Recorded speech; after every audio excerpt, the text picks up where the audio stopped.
The Prince by Niccolò Machiavelli, translated by William K. Marriott.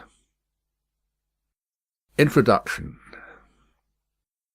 Niccolò Machiavelli was born at Florence on 3rd of May 1469. He was the second son of Bernardo di Niccolò Machiavelli, a lawyer of some repute, and of Bartolommea di Stefano Nelli, his wife. Both parents were members of the old Florentine nobility.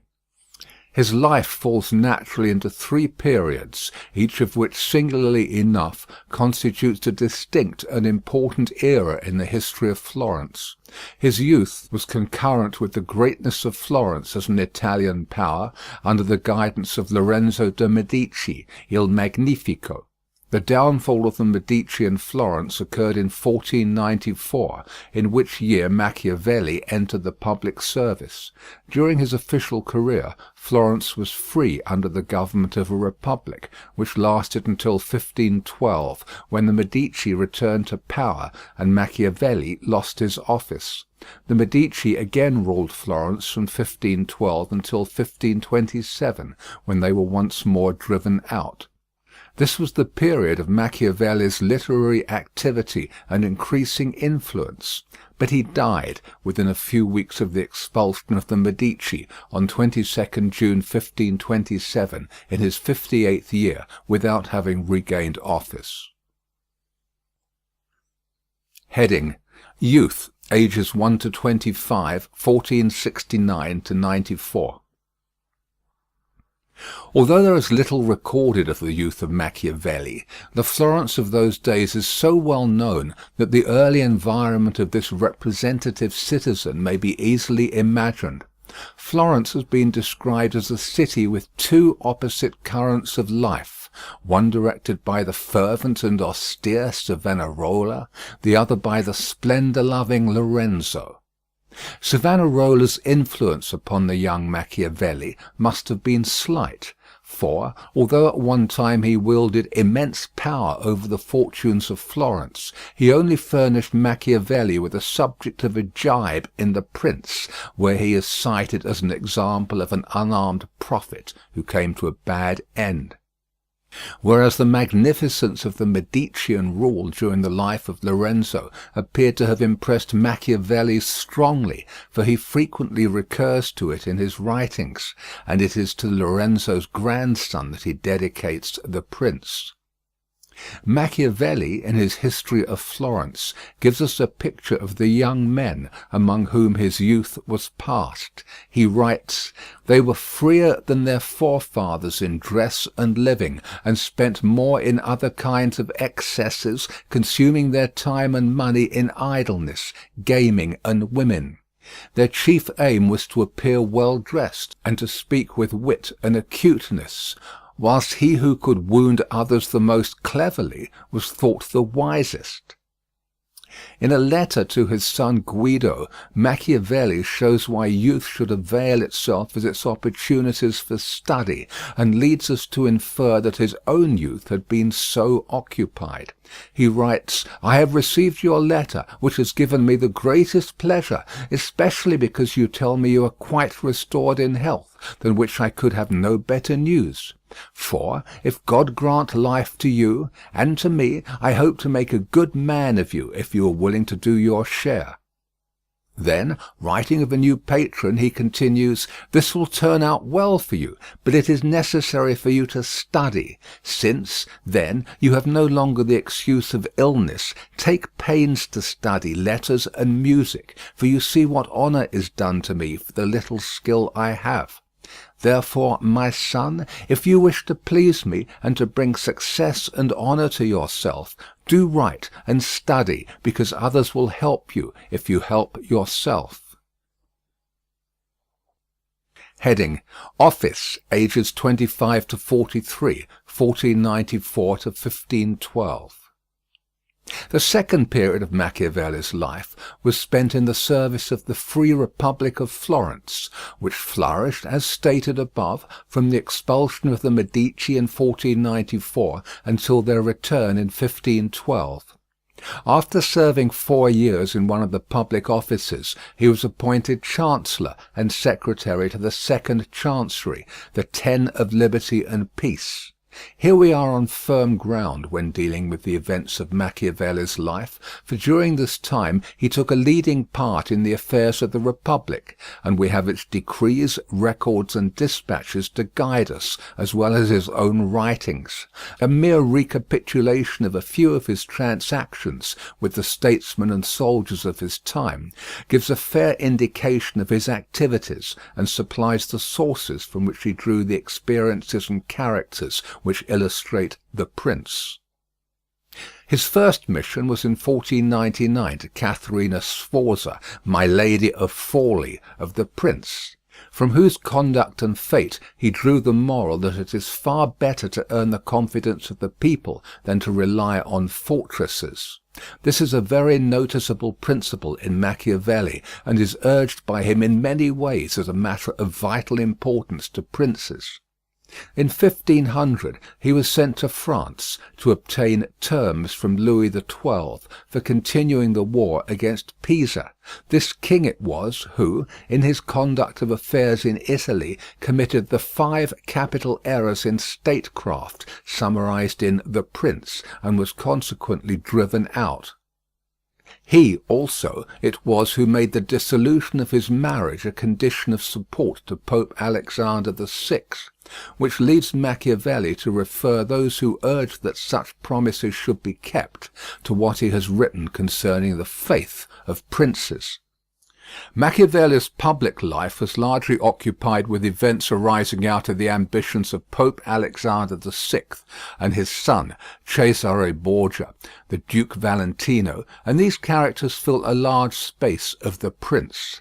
Machiavelli never hesitates to cite the actions of the Duke for the benefit of usurpers who wish to keep the states they have seized. He can, indeed, find no precepts to offer so good as the pattern of Cesare Borgia's conduct, insomuch that Cesare is acclaimed by some critics as the hero of The Prince. Yet in The Prince the Duke is in point of fact cited as a type of the man who rises on the fortune of others and falls with them, who takes every course that might be expected from a prudent man, but the course which will save him, who is prepared for all eventualities but the one which happens, and who, when all his abilities fail to carry him through, exclaims that it was not his fault, but an extraordinary and unforeseen fatality.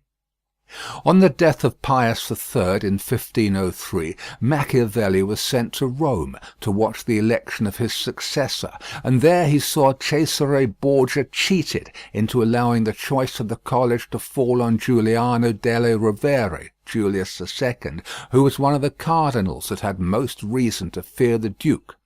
Machiavelli, when commenting on this election, says that he who thinks new favours will cause great personages to forget old injuries deceives himself.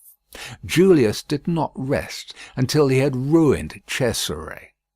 It was to Julius II that Machiavelli was sent in 1506, when that pontiff was commencing his enterprise against Bologna, which he brought to a successful issue, as he did many of his other adventures, owing chiefly to his impetuous character.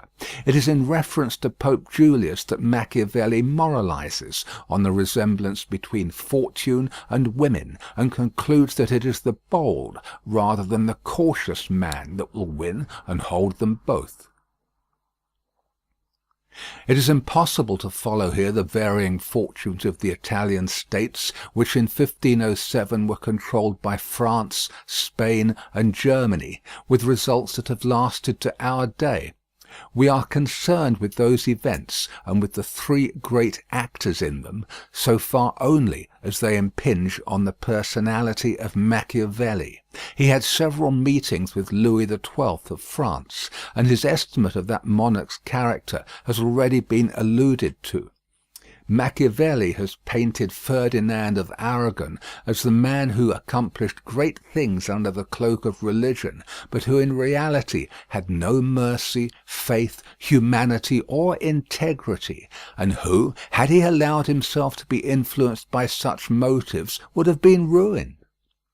The Emperor Maximilian was one of the most interesting men of the age, and his character has been drawn by many hands. But Machiavelli, who was an envoy at his court in 1507–8, reveals the secret of his many failures when he describes him as a secretive man, without force of character, ignoring the human agencies necessary to carry his schemes into effect, and never insisting on the fulfilment of his wishes. The remaining years of Machiavelli's official career were filled with events arising out of the League of Cambrai, made in 1508 between the three great European powers already mentioned and the Pope, with the object of crushing the Venetian Republic. This result was attained in the Battle of Vaila, when Venice lost in one day all that she had won in 800 years. Florence had a difficult part to play during these events, complicated as they were by the feud which broke out between the Pope and the French, because friendship with France had dictated the entire policy of the Republic. When, in 1511, Julius II finally formed the Holy League against France, and with the assistance of the Swiss drove the French out of Italy, Florence lay at the mercy of the Pope and had to submit to his terms, one of which was that the Medici should be restored. The return of the Medici to Florence on 1st of September 1512, and the consequent fall of the Republic, was the signal for the dismissal of Machiavelli and his friends, and thus put an end to his public career, for, as we have seen, he died without regaining office. Heading: Literature and Death, age 43 to 58, 1512 to 27. On the return of the Medici, Machiavelli, who for a few weeks had vainly hoped to retain his office under the new masters of Florence, was dismissed by decree dated 7th November 1512. Shortly after this, he was accused of complicity in an abortive conspiracy against the Medici, imprisoned and put to the question by torture. The new Medicean Pope, Leo X, procured his release, and he retired to his small property at San Casciano, near Florence, where he devoted himself to literature. In a letter to Francesco Vettori, dated 13th December 1513, he has left a very interesting description of his life at this period, which elucidates his methods and his motives in writing The Prince. After describing his daily occupations with his family and neighbours, he writes: "The evening being come, I return home and go to my study. At the entrance I pull off my peasant clothes, covered with dust and dirt, and put on my noble court dress, and thus becomingly reclothed, I pass into the ancient courts of the men of old, where, being lovingly received by them, I am fed with that food which is mine alone, where I do not hesitate to speak with them and to ask for the reason of their actions, and they in their benignity answer me, and for 4 hours I feel no weariness, I forget every trouble, poverty does not dismay, death does not terrify me. I am possessed entirely by those great men." And because Dante says, "Knowledge doth come of learning well retained, unfruitful else," I have noted down what I have gained from their conversation, and have composed a small work on Principalities, where I pour myself out as fully as I can in meditation on the subject, discussing what a principality is, what kinds there are, how they can be acquired, how they can be kept, why they are lost. And if any of my fancies ever pleased you, this ought not to displease you. And to a prince, especially to a new one, it should be welcome. Therefore I dedicate it to his magnificence Giuliano. Filippo Casavecchio has seen it. He will be able to tell you what is in it, and of the discourses I have had with him, nevertheless I am still enriching and polishing it. The little book suffered many vicissitudes before attaining the form in which it has reached us. Various mental influences were at work during its composition, its title and patron were changed, and for some unknown reason it was finally dedicated to Lorenzo de' Medici. Although Machiavelli discussed with Casavecchio whether it should be sent or presented in person to the patron, there is no evidence that Lorenzo ever received it or even read it. He certainly never gave Machiavelli any employment. Although it was plagiarized during Machiavelli's lifetime, The Prince was never published by him, and its text is still disputable. Machiavelli concludes his letter to Vettori thus: "And as to this little thing," his book, "when it has been read, it will be seen that during the 15 years I have given to the study of statecraft, I have neither slept nor idled, and men ought ever to desire to be served by one who has reaped experience at the expense of others. And of my loyalty none could doubt, because having always kept faith, I could not now learn how to break it. For he who has been faithful and honest, as I have, cannot change his nature, and my poverty is a witness to my honesty." Before Machiavelli had got The Prince off his hands, he commenced his Discourse on the First Decade of Titus Livius, which should be read concurrently with The Prince. These and several minor works occupied him until the year 1518, when he accepted a small commission to look after the affairs of some Florentine merchants at Genoa.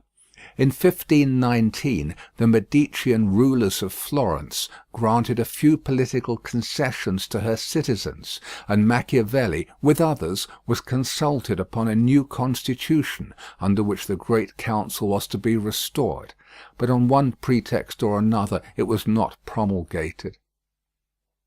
In 1520 the Florentine merchants again had recourse to Machiavelli to settle their difficulties with Lucca.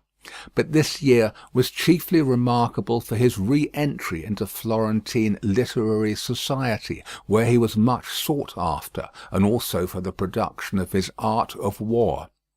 It was in the same year that he received a commission at the instance of Cardinal de' Medici to write the History of Florence, a task which occupied him until 1525. His return to popular favour may have determined the Medici to give him this employment, for an old writer observes that an able statesman out of work, like a huge whale, will endeavour to overturn the ship unless he has an empty cask to play with. When the History of Florence was finished, Machiavelli took it to Rome for presentation to his patron, Giuliano de' Medici, who had in the meanwhile become pope under the title of Clement VII. It is somewhat remarkable that, as, in 1513, Machiavelli had written The Prince for the instruction of the Medici after they had just regained power in Florence, so, in 1525, he dedicated the History of Florence to the head of the family when its ruin was now at hand.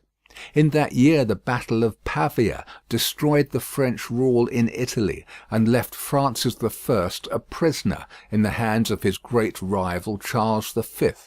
This was followed by the sack of Rome, upon the news of which the popular party at Florence threw off the yoke of the Medici, who were once more banished.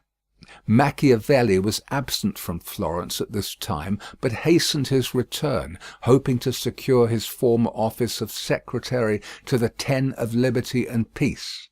Unhappily, he was taken ill soon after he reached Florence, where he died on 22nd June, 1527.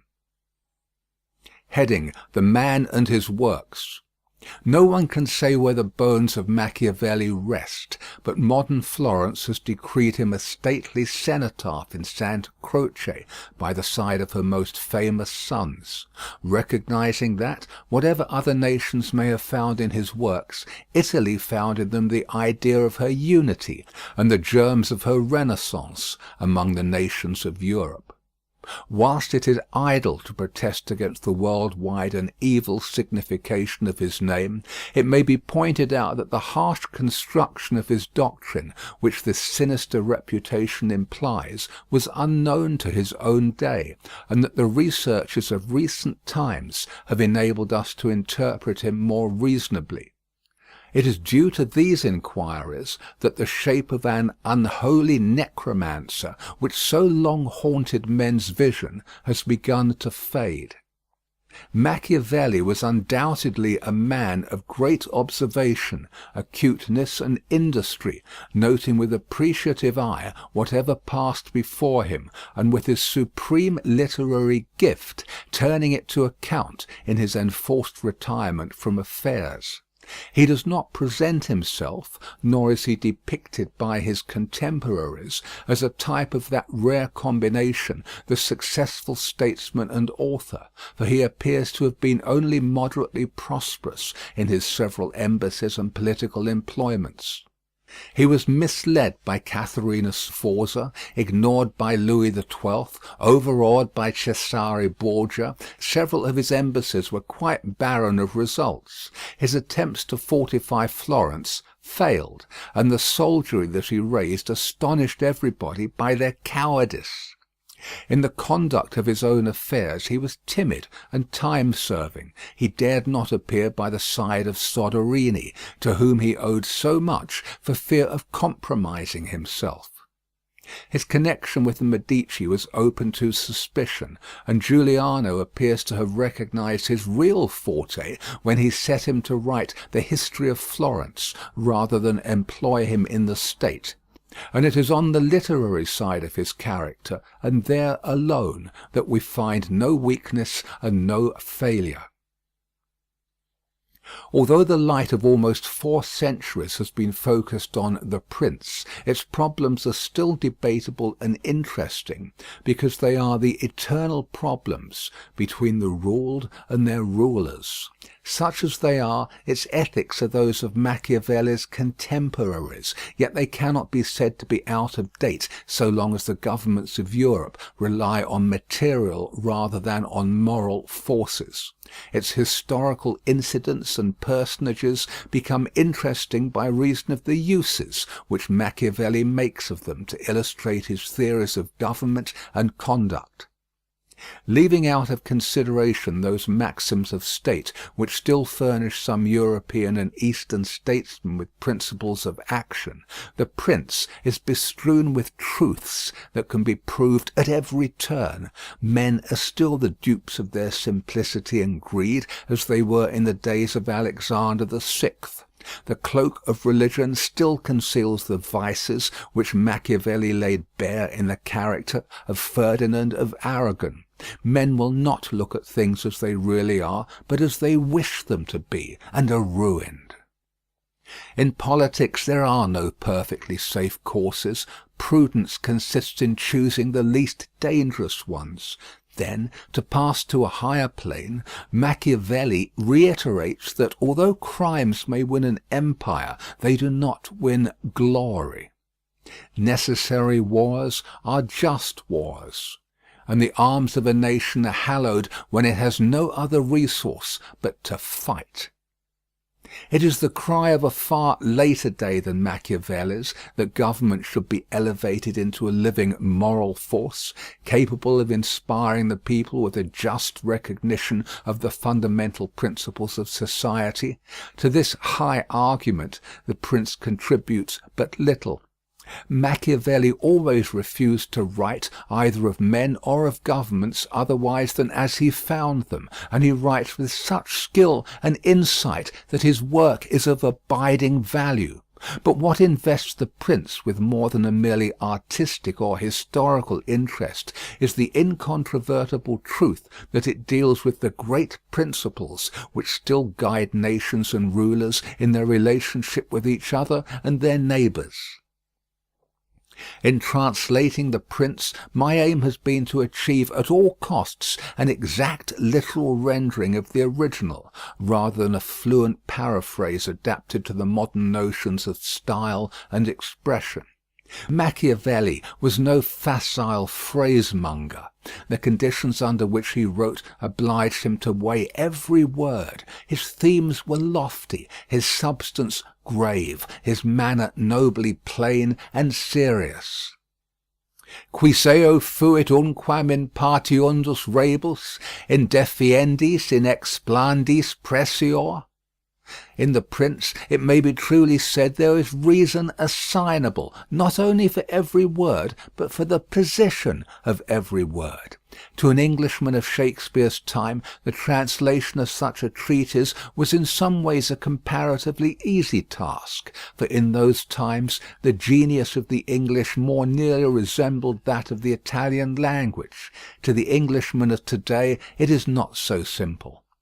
To take a simple example, the word intrattenere, employed by Machiavelli to indicate the policy adopted by the Roman Senate towards the weaker states of Greece, would by an Elizabethan be correctly rendered entertain, and every contemporary reader would understand what was meant by saying that Rome entertained the Aetolians and the Achaeans without augmenting their power. But today such a phrase would seem obsolete and ambiguous, if not unmeaning. We are compelled to say that Rome maintained friendly relations with the Aetolians, etc., using 4 words to do the work of 1. I have tried to preserve the pithy brevity of the Italian so far as was consistent with an absolute fidelity to the sense. If the result be an occasional asperity, I can only hope that the reader, in his eagerness to reach the author's meaning, may overlook the roughness of the road that leads him to it. The following is a list of the works of Machiavelli. Principal works: Discorso sopra le cose di Pisa, 1499. Del modo di trattare I popoli della Valdiciana ribellate, 1502. Del modo tenuto dal Duco Valentino nell'ammazzare Vitellozzo Vitelli, Oliverotto da Fermo, etc., 1502. Discorso sopra la provisione del denaro, 1502. Decennale primo, poem in terza rima, 1506. Ritratti delle cose dell'Alemagna, 1508-12. Decennale secondo, 1509. Ritratti delle cose di Francia, 1510. Discorsi sopra la prima decada di T. Livio, 3 volumes, 1512-17. Il Principe, 1513. Andria, comedy translated from Terence, 1513? Mandragola, prose comedy in 5 acts with prologue in verse, 1513. Della Lingua, dialogue, 1514. Clizia, comedy in prose, 1515? Belfagor Archidiavolo, novel, 1515. Asino d'Oro, poem in terza rima, 1517.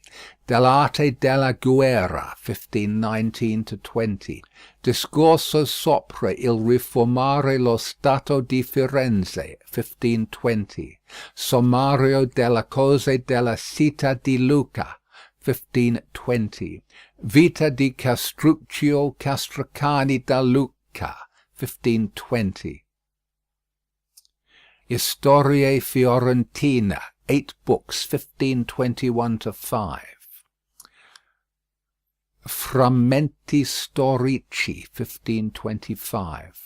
Other poems include sonetti, canzoni, ottave, and canti canascialeschi. Editions: Aldo, Venice, 1546. Della Tertina, 1550. Cambiaggi, Florence, 6 volumes, 1782-5.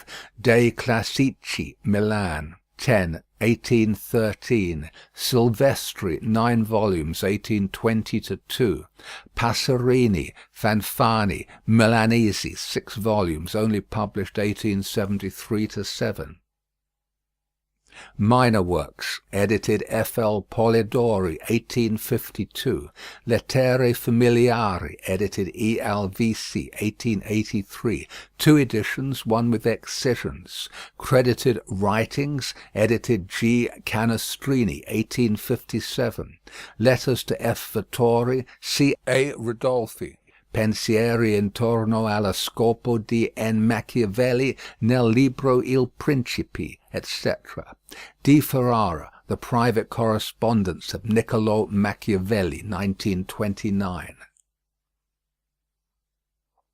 Dedication. To the magnificent Lorenzo di Piero de' Medici. Those who strive to obtain the good graces of a prince are accustomed to come before him with such things as they hold most precious, or in which they see him take most delight, whence one often sees horses, arms, cloth of gold, precious stones, and similar ornaments presented to princes, worthy of their greatness. Desiring therefore to present myself to your magnificence with some testimony of my devotion towards you, I have not found among my possessions anything which I hold more dear than, or value so much as, the knowledge of the actions of great men, acquired by long experience in contemporary affairs, and a continual study of antiquity, which, having reflected upon it with great and prolonged diligence, I now send digested into a little volume to your magnificence. And although I may consider this work unworthy of your countenance, nevertheless I trust much to your benignity that it may be acceptable, seeing that it is not possible for me to make a better gift than to offer you the opportunity of understanding in the shortest time all that I have learnt in so many years, and with so many troubles and dangers. Which work I have not embellished with swelling or magnificent words, nor stuffed with rounded periods, nor with any extrinsic allurements or adornments whatever, with which so many are accustomed to embellish their works. For I have wished either that no honour should be given it, or else that the truth of the matter and the weightiness of the theme shall make it acceptable. Nor do I hold with those who regard it as a presumption, if a man of low and humble condition dare to discuss and settle the concerns of princes, because, just as those who draw landscapes place themselves below in the plain to contemplate the nature of the mountains and of lofty places, and in order to contemplate the plains place themselves upon high mountains, even so to understand the nature of the people it needs to be a prince, and to understand that of princes it needs to be of the people. Take then your magnificence this little gift, in the spirit in which I send it, wherein, if it be diligently read and considered by you, you will learn my extreme desire that you should attain that greatness which fortune and your other attributes promise. And if your magnificence from the summit of your greatness will sometimes turn your eyes to these lower regions, you will see how unmeritedly I suffer a great and continued malignity of fortune. End of front matter. Chapter 1. How many kinds of principalities there are, and by what means they are acquired. All states, all powers that have held and hold rule over men have been and are either republics or principalities. Principalities are either hereditary, in which the family has been long established, or they are new. The new are either entirely new, as was Milan to Francesco Sforza, or they are, as it were, members annexed to the hereditary state of the prince who has acquired them, as was the kingdom of Naples to that of the king of Spain. Such dominions thus acquired are either accustomed to live under a prince or to live in freedom, and are acquired either by the arms of the prince himself or of others, or else by fortune or by ability. Chapter 2, concerning hereditary principalities. I will leave out all discussion on republics, inasmuch as in another place I have written of them at length, and will address myself only to principalities. In doing so I will keep to the order indicated above, and discuss how such principalities are to be ruled and preserved. I say at once there are fewer difficulties in holding hereditary states, and those long accustomed to the family of their prince, than new ones, for it is sufficient only not to transgress the customs of his ancestors, and to deal prudently with circumstances as they arise, for a prince of average powers to maintain himself in his state, unless he be deprived of it by some extraordinary and excessive force. And if he should be so deprived of it, whenever anything sinister happens to the usurper, he will regain it.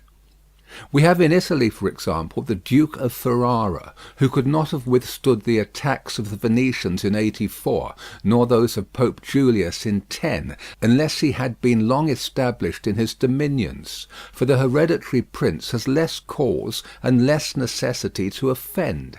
Hence it happens that he will be more loved, and unless extraordinary vices cause him to be hated, it is reasonable to expect that his subjects will be naturally well disposed towards him, and in the antiquity and duration of his rule the memories and motives that make for change are lost, for one change always leaves the two thing for another. Chapter 3, concerning mixed principalities. But the difficulties occur in a new principality. And firstly, if it be not entirely new, but is, as it were, a member of a state, which, taken collectively, may be called composite, the changes arise chiefly from an inherent difficulty which there is in all new principalities, for men change their rulers willingly, hoping to better themselves, and this hope induces them to take up arms against him who rules, wherein they are deceived, because they afterwards find by experience they have gone from bad to worse. This follows also on another natural and common necessity, which always causes a new prince to burden those who have submitted to him with his soldiery, and with infinite other hardships which he must put upon his new acquisition.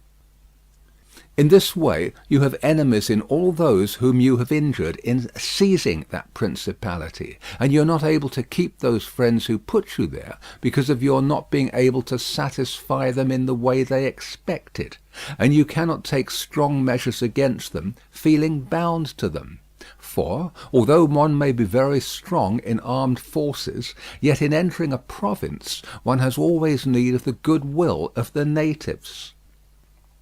For these reasons Louis XII, King of France, quickly occupied Milan, and as quickly lost it.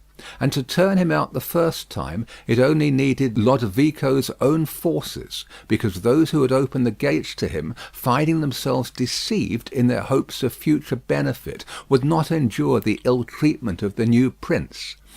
It is very true that, after acquiring rebellious provinces a second time, they are not so lightly lost afterwards, because the prince, with little reluctance, takes the opportunity of the rebellion to punish the delinquents, to clear out the suspects, and to strengthen himself in the weakest places.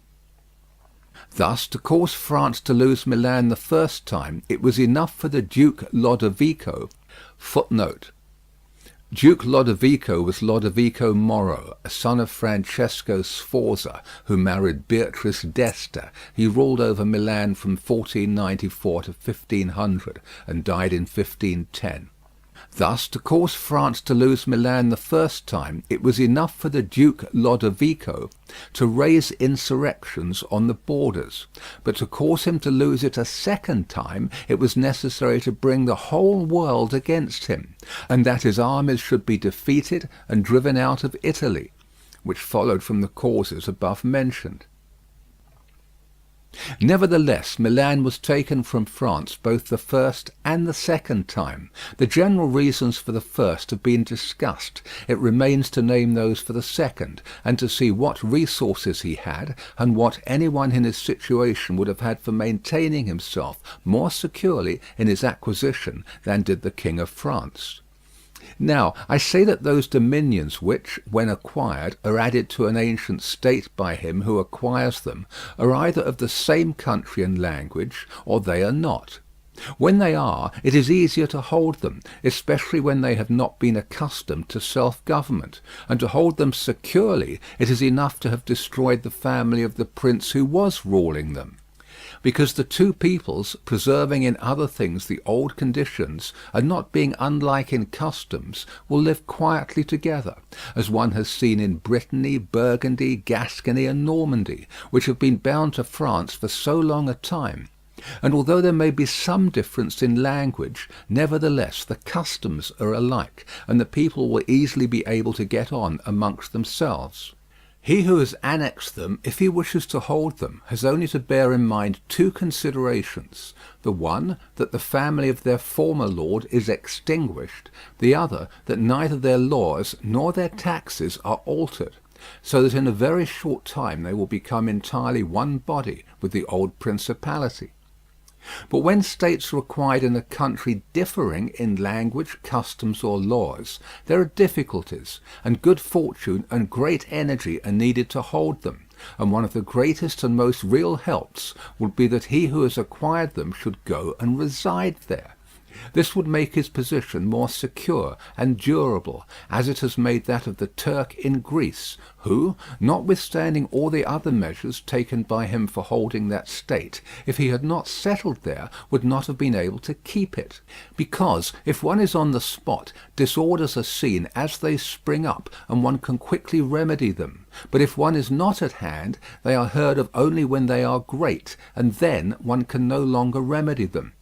Besides this, the country is not pillaged by your officials, the subjects are satisfied by prompt recourse to the prince. Thus, wishing to be good, they have more cause to love him, and wishing to be otherwise, to fear him. He who would attack that state from the outside must have the utmost caution. As long as the prince resides there, it can only be wrested from him with the greatest difficulty. The other and better course is to send colonies to one or two places, which may be as keys to that state, for it is necessary either to do this, or else to keep there a great number of cavalry and infantry.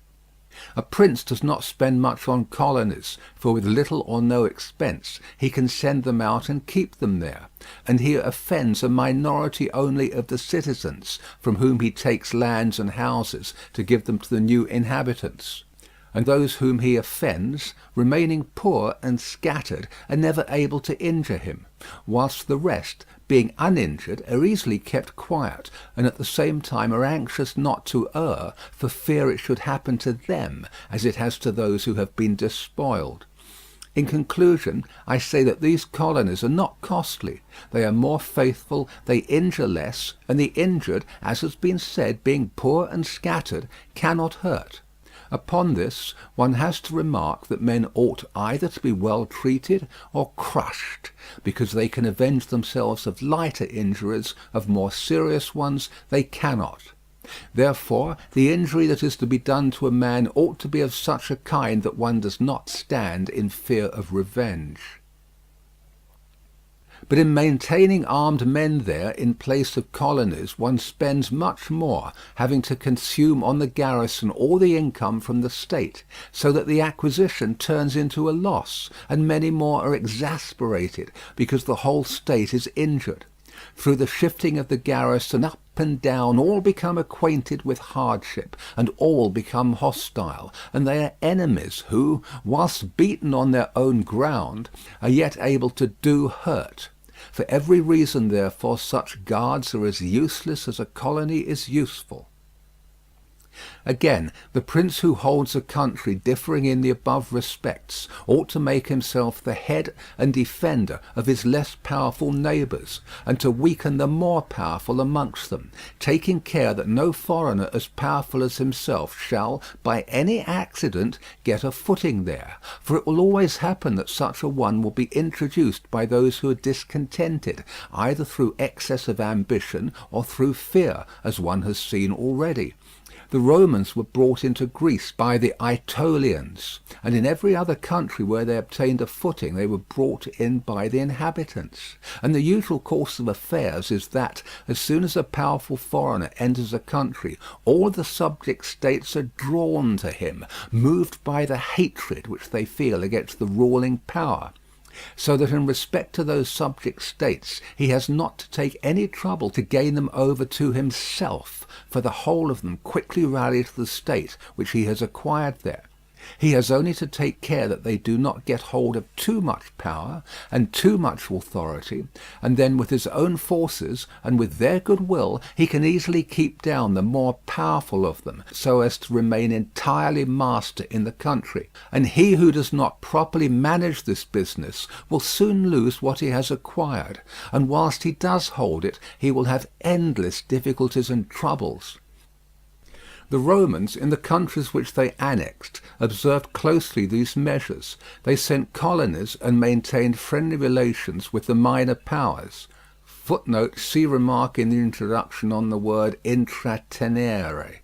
Without increasing their strength, they kept down the greater and did not allow any strong foreign powers to gain authority. Greece appears to me sufficient for an example. The Achaeans and Aetolians were kept friendly by them. The kingdom of Macedonia was humbled. Antiochus was driven out. Yet the merits of the Achaeans and Aetolians never secured for them permission to increase their power, nor did the persuasions of Philip ever induce the Romans to be his friends without first humbling him, nor did the influence of Antiochus make them agree that he should retain any lordship over the country. Because the Romans did in these instances what all prudent princes ought to do, who have to regard not only present troubles but also future ones, for which they must prepare with every energy, because when foreseen it is easy to remedy them, but if you wait until they approach, the medicine is no longer in time, because the malady has become incurable. For it happens in this, as the physicians say it happens in hectic fever, that in the beginning of the malady it is easy to cure but difficult to detect, but in the course of time, not having been either detected or treated in the beginning, it becomes easy to detect but difficult to cure.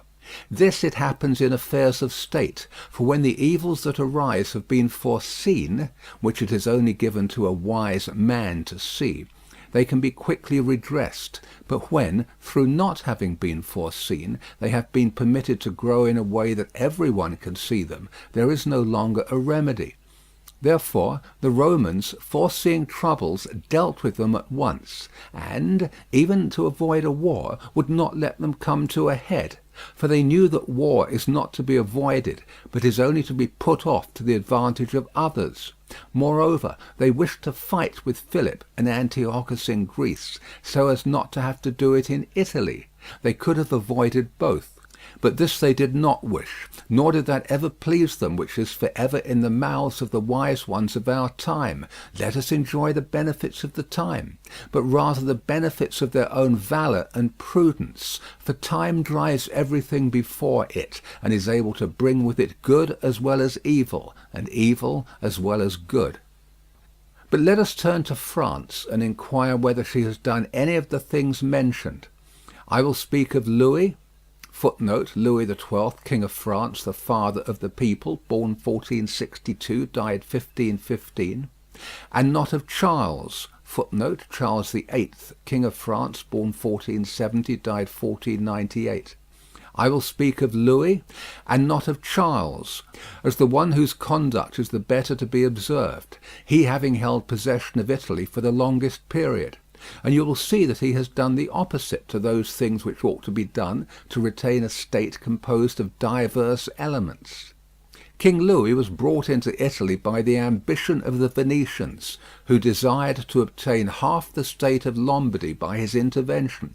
I will not blame the course taken by the king, because, wishing to get a foothold in Italy, and having no friends there, seeing rather that every door was shut to him owing to the conduct of Charles, he was forced to accept those friendships which he could get, and he would have succeeded very quickly in his design if in other matters he had not made some mistakes.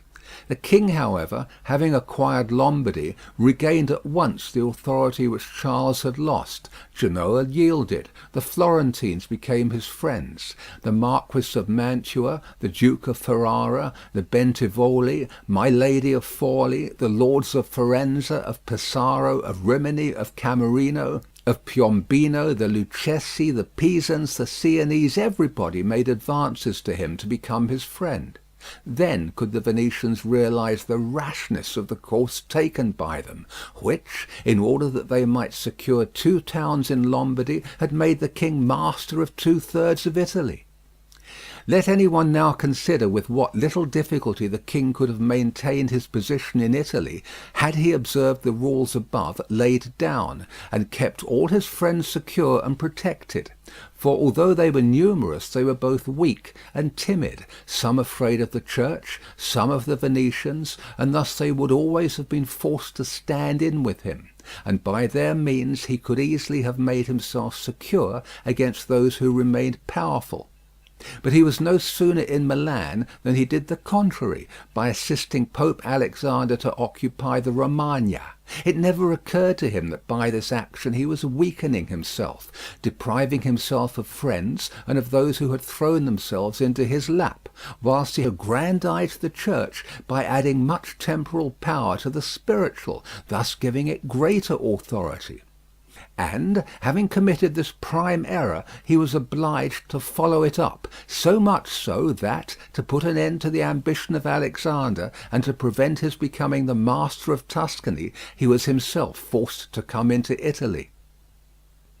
And as if it were not enough to have aggrandized the church and deprived himself of friends, he, wishing to have the kingdom of Naples, divides it with the king of Spain, and where he was the prime arbiter in Italy, he takes an associate, so that the ambitious of that country and the malcontents of his own should have somewhere to shelter. And whereas he could have left in the kingdom his own pensioner as king, he drove him out, to put one there who was able to drive him, Louis, out in turn. The wish to acquire is in truth very natural and common, and men always do so when they can, and for this they will be praised, not blamed. But when they cannot do so, yet wish to do so by any means, then there is folly and blame. Therefore, if France could have attacked Naples with her own forces, she ought to have done so. If she could not, then she ought not to have divided it. And if the partition which she made with the Venetians in Lombardy was justified by the excuse that by it she got a foothold in Italy, this other partition merited blame, for it had not the excuse of that necessity. Therefore Louis made these 5 errors. He destroyed the minor powers, he increased the strength of one of the greater powers in Italy, he brought in a foreign power, he did not settle in the country, he did not send colonies. Which errors, had he lived, were not enough to injure him, had he not made a 6th, by taking away their dominions from the Venetians, because, had he not aggrandized the church, nor brought Spain into Italy, it would have been very reasonable and necessary to humble them. But having first taken these steps, he ought never to have consented to their ruin, for they, being powerful, would always have kept off others from designs on Lombardy, to which the Venetians would never have consented except to become masters themselves there. Also, because the others would not wish to take Lombardy from France in order to give it to the Venetians, and to run counter to both, they would not have had the courage. And if any one should say, King Louis yielded the Romagna to Alexander, and the kingdom to Spain to avoid war, I answer, for the reasons given above, that a blunder ought never to be perpetrated to avoid war, because it is not to be avoided, but is only deferred to your disadvantage. And if another should allege the pledge which the king had given to the Pope, that he would assist him in the enterprise, and exchange the dissolution of his marriage and for the cap to Rouen, to that I reply what I shall write later on concerning the faith of princes, and how it ought to be kept. Footnote: Louis XII divorced his wife Jeanne, daughter of Louis XI, and married in 1499 Anne of Brittany, widow of Charles VIII, in order to retain the Duchy of Brittany for the crown. Footnote: the Archbishop of Rouen. He was Georges d'Amboise, created a cardinal by Alexander VI, born 1460, died 1510. Thus King Louis lost Lombardy by not having followed any of the conditions observed by those who have taken possession of countries and wish to retain them. Nor is there any miracle in this, but much that is reasonable and quite natural. And on these matters I spoke at Nantes with Rouen, when Valentino, as Cesare Borgia, the son of Pope Alexander was usually called, occupied the Romagna, and on Cardinal Rouen observing to me that the Italians did not understand war. I replied to him that the French did not understand statecraft, meaning that otherwise they would not have allowed the Church to reach such greatness. And in fact, as has been seen, that greatness of the Church and of Spain in Italy has been caused by France, and her ruin may be attributed to them. From this a general rule is drawn which never or rarely fails, that he who is the cause of another becoming powerful is ruined, because that predominancy has been brought about either by astuteness or else by force, and both are distrusted by him who has been raised to power. End of chapter 3. Chapter 4. Why the kingdom of Darius, conquered by Alexander, did not rebel against the successors of Alexander at his death. Considering the difficulties which men have had to hold to a newly acquired state, some might wonder how, seeing that Alexander the Great became the master of Asia in a few years, and died whilst it was scarcely settled, whence it might appear reasonable that the whole empire would have rebelled, nevertheless his successors maintained themselves, and had to meet no other difficulty than that which arose among themselves from their own ambitions. I answer that the principalities of which one has record are found to be governed in two different ways, either by a prince with a body of servants, who assist him to govern the kingdom as ministers by his favour and permission, or by a prince and barons, who hold that dignity by antiquity of blood, and not by the grace of the prince. Such barons have states and their own subjects, who recognise them as lords, and hold them in natural affection. Those states that are governed by a prince and his servants hold their prince in more consideration, because in all the country there is no one who is recognised as superior to him, and if they yield obedience to another, they do it as to a minister and official, and they do not bear him any particular affection. The examples of these two governments in our time are the Turk and the King of France. The entire monarchy of the Turk is governed by one lord, the others are his servants, and, dividing his kingdom into sanjaks, he sends their different administrators, and shifts and changes them as he chooses. But the King of France is placed in the midst of an ancient body of lords, acknowledged by their own subjects, and beloved by them. They have their own prerogatives, nor can the king take these away except at his peril. Therefore, he who considers both of these states will recognise great difficulties in seizing the state of the Turk, but, once it is conquered, great ease in holding it. The causes of the difficulties in seizing the kingdom of the Turk are that the usurper cannot be called in by the princes of the kingdom, nor can he hope to be assisted in his designs by the revolt of those whom the Lord has around him.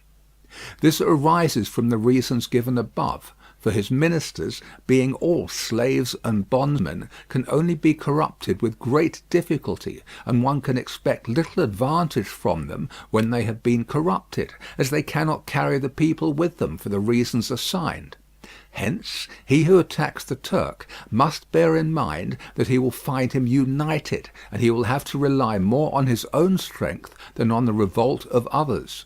But if once the Turk has been conquered and routed in the field in such a way that he cannot replace his armies, there is nothing to fear but the family of this prince, and, this being exterminated, there remains no one to fear, the others having no credit with the people. And as the conqueror did not rely on them before his victory, so he ought not to fear them after it. The contrary happens in kingdoms governed like that of France, because one can easily enter there by gaining over some baron of the kingdom, for one always finds malcontents and such as desire a change.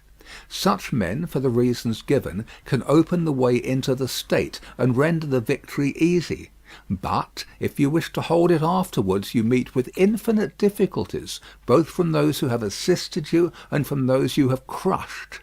Nor is it enough for you to have exterminated the family of the prince, because the lords that remain make themselves the heads of fresh movements against you, and as you are unable either to satisfy or exterminate them, that state is lost whenever time brings the opportunity. Now, if you will consider what was the nature of the government of Darius, you will find it similar to the kingdom of the Turk, and therefore it was only necessary for Alexander first to overthrow him in the field, and then to take the country from him. After which victory, Darius being killed, the state remained secure to Alexander for the above reasons.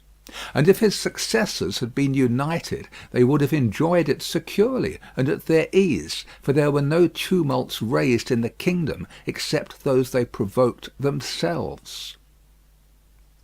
But it is impossible to hold with such tranquillity states constituted like that of France. Hence arose those frequent rebellions against the Romans in Spain, France, and Greece, owing to the many principalities there were in these states, of which, as long as the memory of them endured, the Romans always held an insecure possession. But with the power and long continuance of the empire, the memory of them passed away, and the Romans then became secure possessors. And when fighting afterwards amongst themselves, each one was able to attach to himself his own parts of the country, according to the authority he had assumed there. And the family of the former lord being exterminated, none other than the Romans were acknowledged. When these things are remembered, no one will marvel at the ease with which Alexander held the empire of Asia, or at the difficulties which others have had to keep an acquisition, such as Pyrrhus and many more. This is not occasioned by the little or abundance of ability in the conqueror, but by the want of uniformity in the subject state. Chapter 5, concerning the way to govern cities or principalities which lived under their own laws before they were annexed. Whenever those states which have been acquired as stated have been accustomed to live under their own laws and in freedom, there are three courses for those who wish to hold them. The first is to ruin them, the next is to reside there in person, the third is to permit them to live under their own laws, drawing a tribute, and establishing within it an oligarchy which will keep it friendly to you. Because such a government, being created by the prince, knows that it cannot stand without his friendship and interest, and does its utmost to support him. And therefore he who would keep a city accustomed to freedom will hold it more easily by the means of its own citizens than in any other way. There are, for example, the Spartans and the Romans. The Spartans held Athens and Thebes, establishing there an oligarchy. Nevertheless, they lost them. The Romans, in order to hold Capua, Carthage, and Numantia, dismantled them and did not lose them. They wished to hold Greece as the Spartans held it, making it free and permitting its laws, and did not succeed. So to hold it they were compelled to dismantle many cities in the country, for in truth there is no safe way to retain them otherwise than by ruining them. And he who becomes master of a city accustomed to freedom and does not destroy it may expect to be destroyed by it. For in rebellion it has always the watchword of liberty and its ancient privileges as a rallying point, which neither time nor benefits will ever cause it to forget. And whatever you may do or provide against, they never forget that name or their privileges unless they are disunited or dispersed. And at every chance they immediately rally to them, as Pisa after the 100 years she had been held in bondage by the Florentines. But when cities or countries are accustomed to live under a prince, and his family is exterminated, they, being on the one hand accustomed to obey, and on the other hand not having the old prince, cannot agree in making one from amongst themselves, and they do not know how to govern themselves. For this reason they are very slow to take up arms, and a prince can gain them to himself and secure them much more easily. But in republics there is more vitality, greater hatred, and more desire for vengeance, which will never permit them to allow the memory of their former liberty to rest, so that the safest way is to destroy them, or to reside there. Chapter 6, concerning new principalities which are acquired by one's own arms and ability. Let no one be surprised if, in speaking of entirely new principalities as I shall do, I adduce the highest examples both of prince and of state. Because men, walking almost always in paths beaten by others, and following by imitation their deeds, are yet unable to keep entirely to the ways of others, or attain to the power of those they imitate.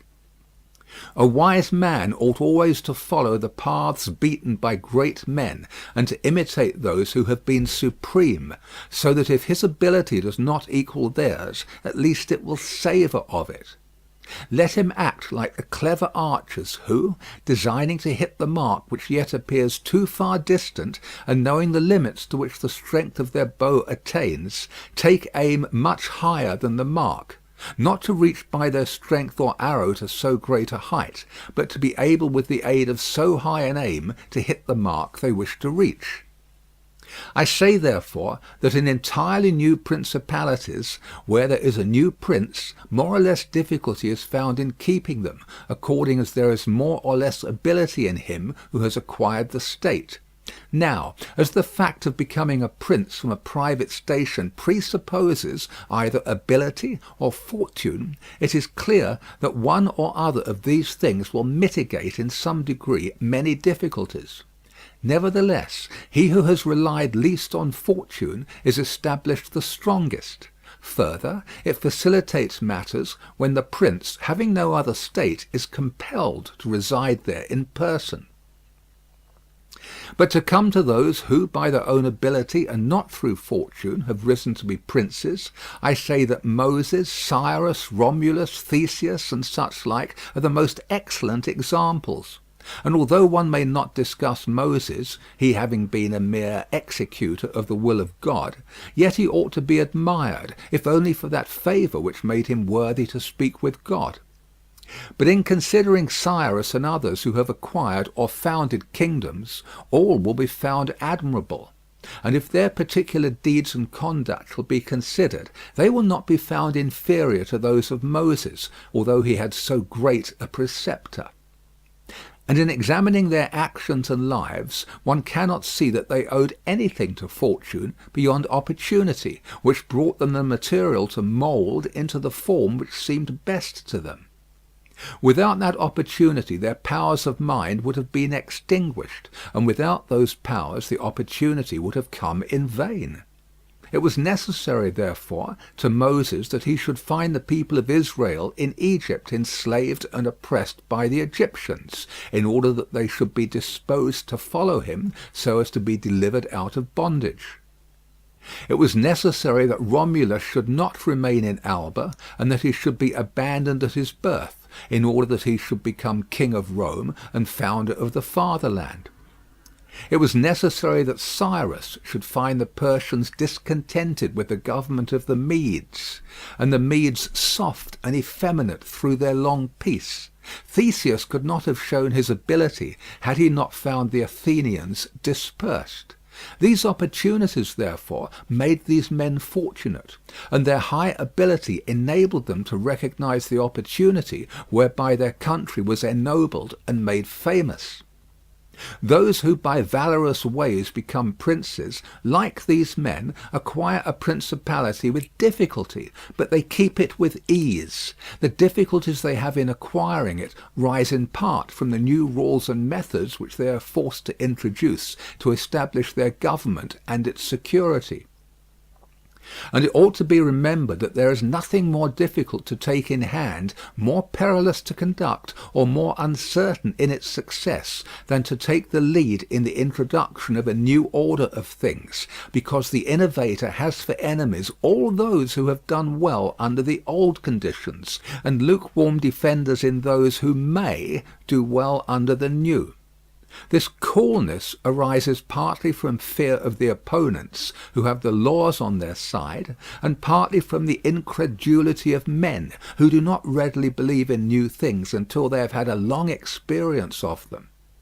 Thus it happens that whenever those who are hostile have the opportunity to attack, they do it like partisans, while the others defend lukewarmly, in such wise that the prince is endangered along with them. It is necessary, therefore, if we desire to discuss this matter thoroughly, to inquire whether these innovators can rely on themselves or have to depend on others; that is to say, whether, to consummate their enterprise, have they to use prayers or can they use force. In the first instance they always succeed badly, and never compass anything; but when they can rely on themselves and use force, then they are rarely endangered. Hence it is that all armed prophets have conquered, and the unarmed ones have been destroyed. Besides the reasons mentioned, the nature of the people is variable, and whilst it is easy to persuade them, it is difficult to fix them in that persuasion. And thus it is necessary to take such measures that, when they believe no longer, it may be possible to make them believe by force. If Moses, Cyrus, Theseus, and Romulus had been unarmed, they could not have enforced their constitutions for long, as happened in our time to Fra Girolamo Savonarola, who was ruined with his new order of things immediately the multitude believed in him no longer. And he had no means of keeping steadfast those who believed, or of making the unbelievers to believe. Therefore such as these have great difficulties in consummating their enterprise, for all their dangers are in the ascent, yet with ability they will overcome them.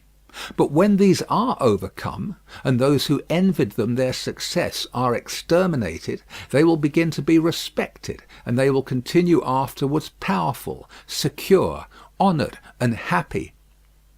To these great examples I wish to add a lesser one; still it bears some resemblance to them, and I wish it to suffice me for all of a like kind. It is Hiero the Syracusan. Footnote: Hiero II, born about 307 B.C., died 216 B.C. It is Hiero the Syracusan. This man rose from a private station to be Prince of Syracuse, nor did he either owe anything to fortune but opportunity, for the Syracusans, being oppressed, chose him for their captain. Afterwards he was rewarded by being made their prince. He was of so great ability, even as a private citizen, that one who writes of him says he wanted nothing but a kingdom to be a king. This man abolished the old soldiery, organized the new, gave up old alliances, made new ones, and as he had his own soldiers and allies, on such foundations he was able to build any edifice. Thus, whilst he had endured much trouble in acquiring, he had but little in keeping. End of chapter 6. Chapter 7. Concerning new principalities, which are acquired either by the arms of others or by good fortune. Those who solely by good fortune become princes from being private citizens have little trouble in rising, but much in keeping atop. They have not any difficulties on the way up, because they fly, but they have many when they reach the summit. Such are those to whom some state is given either for money or by the favour of him who bestows it, as happened to many in Greece, in the cities of Ionia and of the Hellespont, where princes were made by Darius, in order that they might hold the cities both for his security and his glory. As also were those emperors who, by the corruption of the soldiers, from being citizens came to empire. Such stand simply elevated upon the good will and the fortune of him who has elevated them, two most inconstant and unstable things. Neither have they the knowledge requisite for the position, because, unless they are men of great worth and ability, it is not reasonable to expect that they should know how to command, having always lived in a private condition. Besides, they cannot hold it, because they have not forces which they can keep friendly and faithful. States that rise unexpectedly, then, like all other things in nature which are born and grow rapidly, cannot leave their foundations and correspondences.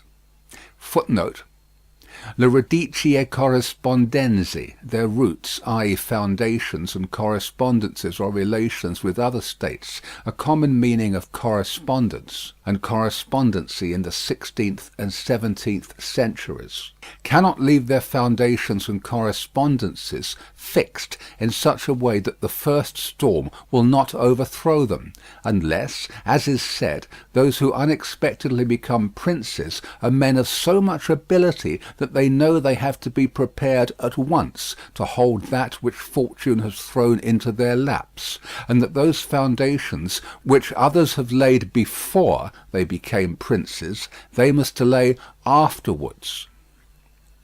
Concerning these two methods of rising to be a prince by ability or fortune, I wish to adduce two examples within our own recollection, and these are Francesco Sforza.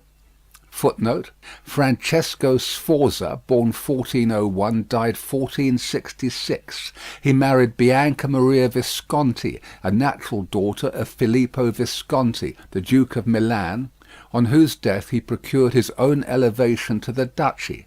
Machiavelli was the accredited agent of the Florentine Republic to Cesare Borgia, 1478 to 1507, during the transactions which led up to the assassinations of the Orsini and Vitelli at Sinigalia, and along with his letters to his chiefs in Florence, he has left an account, written 10 years before the prince, of the proceedings of the duke in his Descrizioni del modo tenuto dal Duca Valentino nello ammazzare Vitellozzo Vitelli, etc., a translation of which is appended to the present work.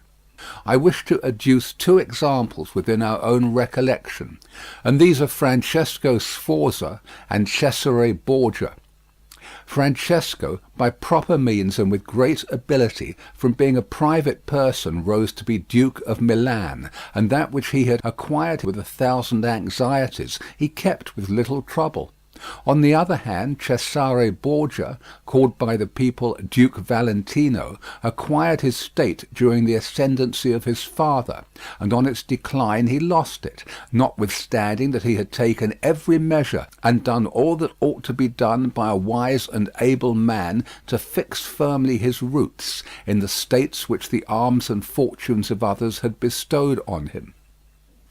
Because, as is stated above, he who has not first laid his foundations may be able with great ability to lay them afterwards, but they will be laid with trouble to the architect and danger to the building.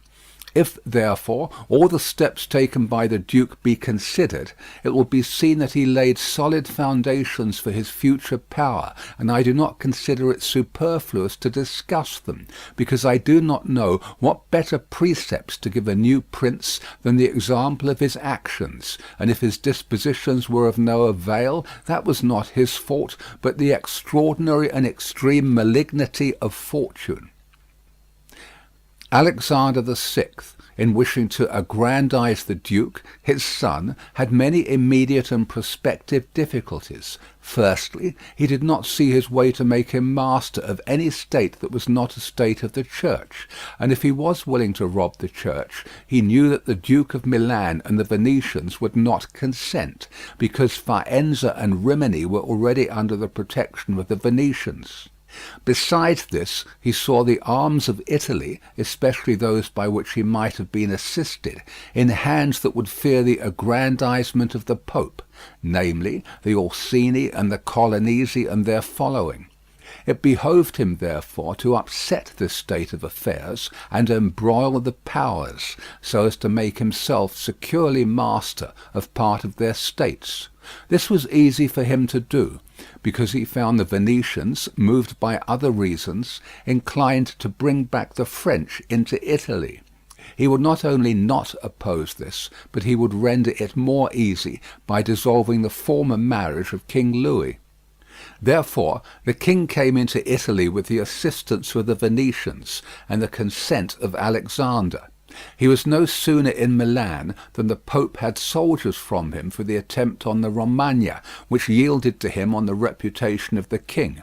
The Duke, therefore, having acquired the Romagna and beaten the Colonnesi, while wishing to hold that and to advance further, was hindered by two things. The one, his forces did not appear loyal to him; the other, the goodwill of France. That is to say, he feared that the forces of the Orsini, which he was using, would not stand to him, that not only might they hinder him from winning more, but might themselves seize what he had won, and that the king might also do the same. Of the Orsini he had a warning when, after taking Faenza and attacking Bologna, he saw them go very unwillingly to that attack. And as to the king, he learned his mind when he himself, after taking the duchy of Urbino, attacked Tuscany, and the king made him desist from that undertaking. Hence the duke decided to depend no more upon the arms and the luck of others. For the first thing he weakened the Orsini and Colonnesi parties in Rome by gaining to himself all their adherents who were gentlemen, making them his gentlemen, giving them good pay, and according to their rank honouring them with office and command in such a way that in a few months all attachment to the factions was destroyed and turned entirely to the duke. After this he awaited an opportunity to crush the Orsini, having scattered the adherents of the Colonna house. This came to him soon, and he used it well. For the Orsini, perceiving at length that the aggrandizement of the duke and the church was ruin to them, called a meeting of the Magioni in Perugia. From this sprung the rebellion at Urbino and the tumults in the Romagna, with endless dangers to the duke, all of which he overcame with the help of the French. Having restored his authority, not to leave it at risk by trusting either to the French or other outside forces, he had recourse to his wiles, and he knew so well how to conceal his mind that, by the mediation of Signor Pagolo, whom the duke did not fail to secure with all kinds of attention, giving him money, apparel, and horses, the Orsini were reconciled, so that their simplicity brought them into his power at Sinigalia. Footnote: Sinigalia, 31st December 1502. Having exterminated the leaders and turned their partisans into his friends, the duke laid sufficiently good foundations to his power, having all the Romagna and the duchy of Urbino, and the people now beginning to appreciate the prosperity, he gained them all over to himself. And as this point is worthy of notice, and to be imitated by others, I am not willing to leave it out. When the duke occupied the Romagna, he found it under the rule of weak masters, who rather plundered their subjects than ruled them, and gave them more cause for disunion than for union, so that the country was full of robbery, quarrels, and every kind of violence. And so, wishing to bring back peace and obedience to authority, he considered it necessary to give it a good governor. Thereupon he promoted Messer Romero d'Orco.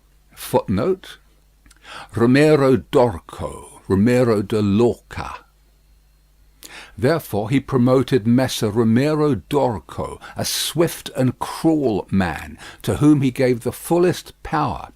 This man in a short time restored peace and unity with the greatest success.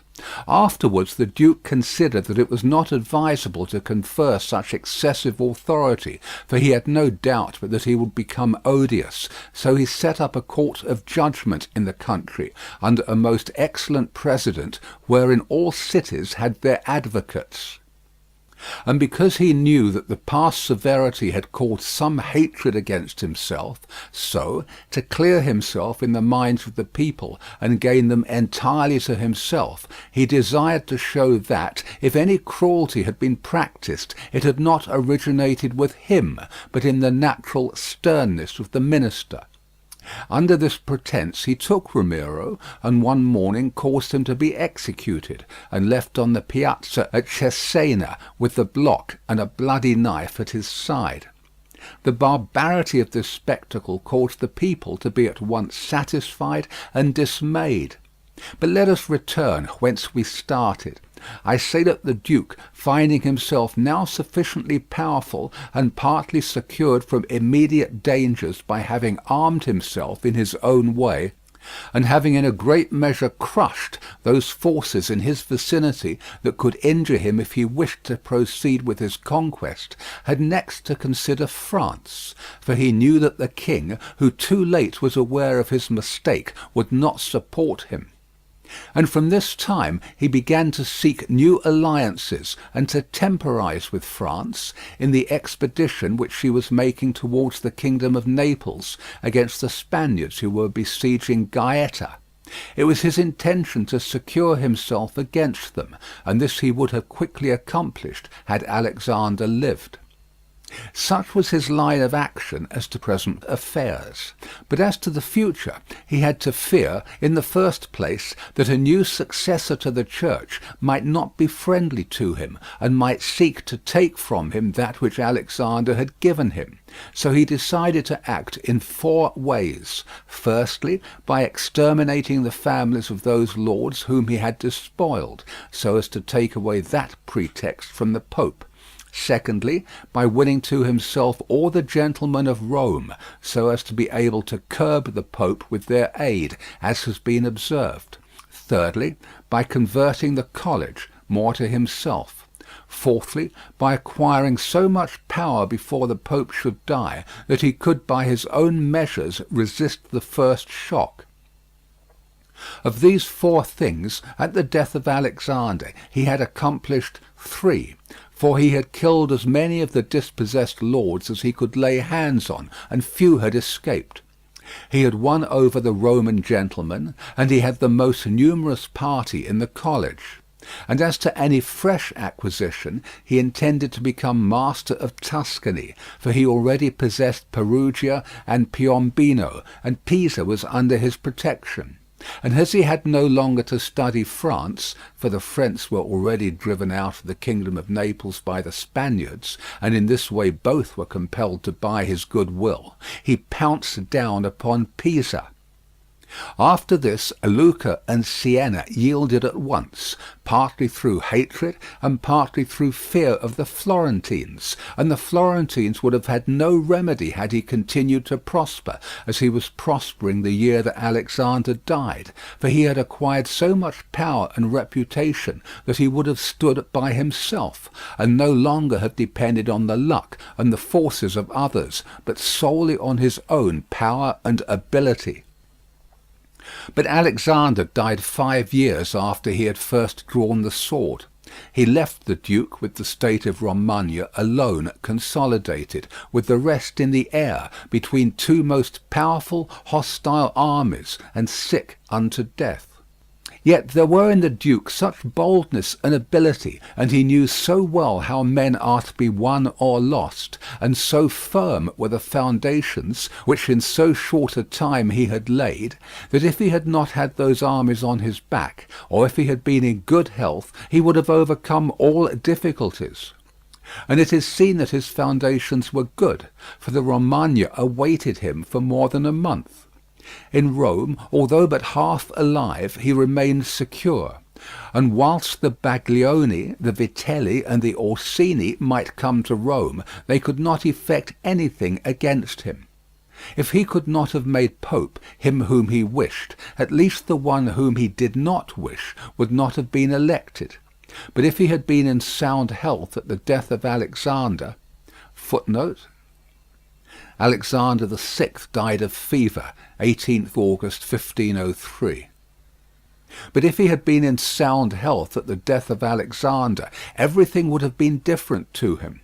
On the day that Julius II footnote, Julius II was Giuliano della Rovere, Cardinal of San Pietro ad Vincula, born 1443, died 1513. On the day that Julius II was elected, he told me that he had thought of everything that might occur at the death of his father, and had provided a remedy for all, except that he had never anticipated that, when the death did happen, he himself would be on the point to die. When all the actions of the Duke are recalled, I do not know how to blame him, but rather it appears to be, as I have said, that I ought to offer him for imitation to all those who, by the fortune or the arms of others, are raised to government. Because he, having a lofty spirit and far-reaching aims, could not have regulated his conduct otherwise, and only the shortness of the life of Alexander and his own sickness frustrated his designs.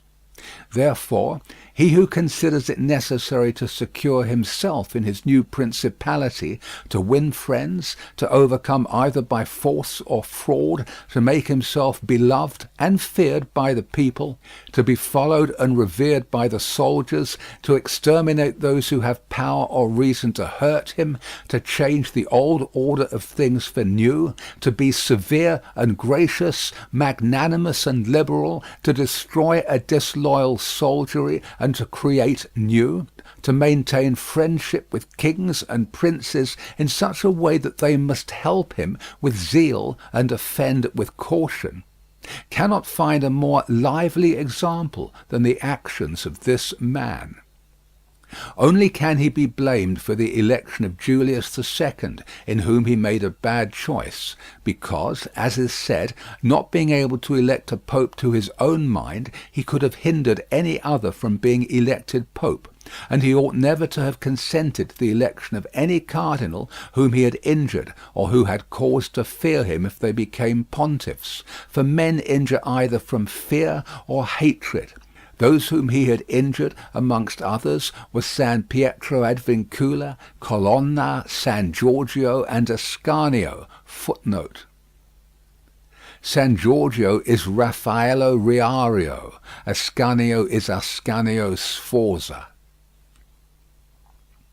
The rest, in becoming pope, had to fear him, Rouen and the Spaniards excepted, the latter from their relationship and obligations, the former from his influence, the kingdom of France having relations with him. Therefore, above everything, the Duke ought to have created a Spaniard pope, and, failing him, he ought to have consented to Rouen and not San Pietro ad Vincula. He who believes that new benefits will cause great personages to forget old injuries is deceived. Therefore the Duke erred in his choice, and it was the cause of his ultimate ruin. Chapter 8, concerning those who have obtained a principality by wickedness. Although a prince may rise from a private station in two ways, neither of which can be entirely attributed to fortune or genius, yet it is manifest to me that I must not be silent on them, although one could be more copiously treated when I discuss republics. These methods are when, either by some wicked or nefarious ways, one ascends to the principality, or when by the favour of his fellow citizens a private person becomes the prince of his country. And speaking of the first method, it will be illustrated by two examples, one ancient, the other modern, and without entering further into the subject, I consider these two examples will suffice those who may be compelled to follow them. Agathocles the Sicilian, footnote, Agathocles the Sicilian, born 361 BC, died 289 BC. Agathocles the Sicilian became king of Syracuse, not only from a private, but from a low and abject position. This man, the son of a potter, through all the changes in his fortunes, always led an infamous life. Nevertheless, he accompanied his infamies with so much ability of mind and body that, having devoted himself to the military profession, he rose through its ranks to be praetor of Syracuse. Being established in that position, and having deliberately resolved to make himself prince, and to seize by violence, without obligation to others, that which had been conceded to him by assent, he came to an understanding for this purpose with Amilcar the Carthaginian, who, with his army, was fighting in Sicily. One morning he assembled the people and the Senate of Syracuse, as if he had to discuss with them things relating to the Republic, and at a given signal the soldiers killed all the senators and the richest of the people. These dead, he seized and held the princedom of that city without any civil commotion. And although he was twice routed by the Carthaginians and ultimately besieged, yet not only was he able to defend his city, but leaving part of his men for its defence, with the others he attacked Africa, and in a short time raised the siege of Syracuse.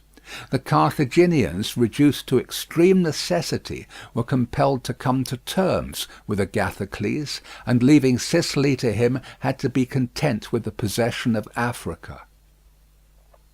Therefore, he who considers the actions and the genius of this man will see nothing or little which can be attributed to fortune, inasmuch as he attained pre-eminence, as is shown above, not by the favour of any one, but step by step in the military profession, which steps were gained with 1,000 troubles and perils, and were afterwards boldly held by him with many hazardous dangers. Yet it cannot be called talent to slay fellow citizens, to deceive friends, to be without faith, without mercy, without religion. Such methods may gain empire, but not glory. Still, if the courage of Agathocles in entering into and extricating himself from dangers be considered, together with his greatness of mind in enduring and overcoming hardships, it cannot be seen why he should be esteemed less than the most notable captain. Nevertheless, his barbarous cruelty and inhumanity with infinite wickedness do not permit him to be celebrated among the most excellent men. What he achieved cannot be attributed either to fortune or genius.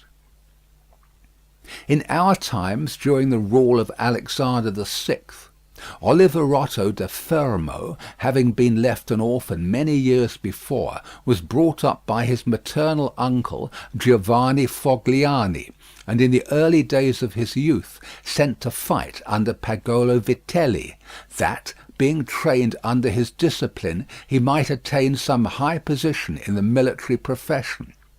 After Pagolo died, he fought under his brother Vitellozzo, and in a very short time, being endowed with wit and a vigorous body and mind, he became the first man in his profession. But it appearing a paltry thing to serve under others, he resolved, with the aid of some citizens of Fermo, to whom the slavery of their country was dearer than its liberty, and with the help of the Vitelleschi, to seize Fermo. So he wrote to Giovanni Fogliani that, having been away from home for many years, he wished to visit him in his city, and in some measure to look upon his patrimony. And although he had not laboured to acquire anything except honour, yet, in order that the citizens should see he had not spent his time in vain, he desired to come honourably, so would be accompanied by 100 horsemen, his friends and retainers. And he entreated Giovanni to arrange that he should be received honourably by the Fermians, all of which would be not only to his honour, but also to that of Giovanni himself, who had brought him up. Giovanni, therefore, did not fail in any attentions due to his nephew, and he caused him to be honourably received by the Fermians, and he lodged him in his own house, where, having passed some days, and having arranged what was necessary for his wicked designs, Oliverotto gave a solemn banquet, to which he invited Giovanni Fogliani and the chiefs of Fermo. When the viands and all the other entertainments that are usual in such banquets were finished, Oliverotto artfully began certain grave discourses, speaking of the greatness of Pope Alexander and his son Cesare, and of their enterprises, to which discourse Giovanni and others answered. But he rose at once, saying that such matters ought to be discussed in a more private place, and he betook himself to a chamber, whither Giovanni and the rest of the citizens went in after him. No sooner were they seated than soldiers issued from secret places and slaughtered Giovanni and the rest. After these murders, Oliverotto, mounted on horseback, rode up and down the town, and besieged the chief magistrate in the palace, so that in fear the people were forced to obey him, and to form a government, of which he made himself the prince. He killed all the malcontents who were able to injure him, and strengthened himself with new civil and military ordinances, in such a way that, in the year during which he held the principality, not only was he secure in the city of Fermo, but he had become formidable to all his neighbours. And his destruction would have been as difficult as that of Agathocles if he had not allowed himself to be overreached by Cesare Borgia, who took him with the Orsini and Vitelli at Sinigalia, as was stated above. Thus, 1 year after he had committed this parricide, he was strangled, together with Vitellozzo, whom he had made his leader in valour and wickedness. Some may wonder how it can happen that Agathocles and his like, after infinite treacheries and cruelties, should live for long secure in his country, and defend himself from external enemies, and never be conspired against by his own citizens, seeing that many others, by means of cruelty, have never been able, even in peaceful times, to hold the state, still less in the doubtful times of war. I believe that this follows from severities. Footnote: Mr. Bird suggests that this word probably comes near the modern equivalent of Machiavelli's thought when he speaks of crudeltà than the more obvious cruelties. I believe that this follows from severities being badly or properly used. Those may be called properly used if of evil it is possible to speak well, that are applied at one blow and are necessary to one's security, and that are not persisted in afterwards unless they can be turned to the advantage of the subjects.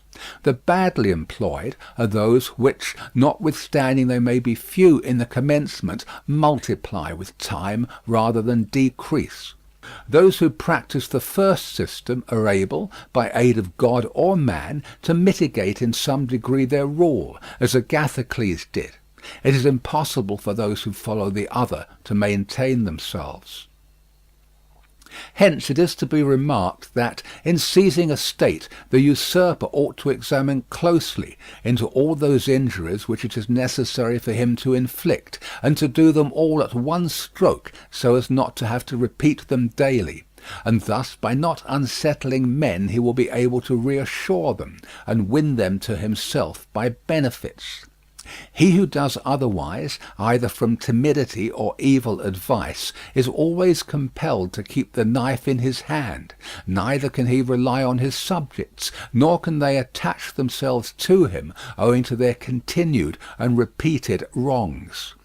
For injuries ought to be done all at one time, so that, being tasted less, they offend less. Benefits ought to be given little by little, so that the flavour of them may last longer.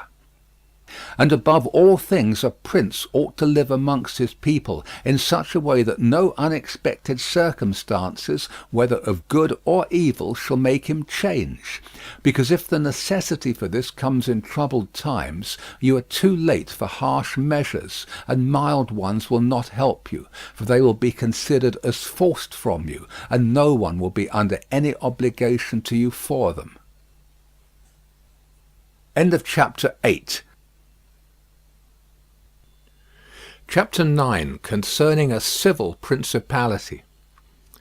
But coming to the other point, where a leading citizen becomes the prince of his country, not by wickedness or any intolerable violence, but by the favour of his fellow citizens, this may be called a civil principality, nor is genius or fortune altogether necessary to attain to it, but rather a happy shrewdness.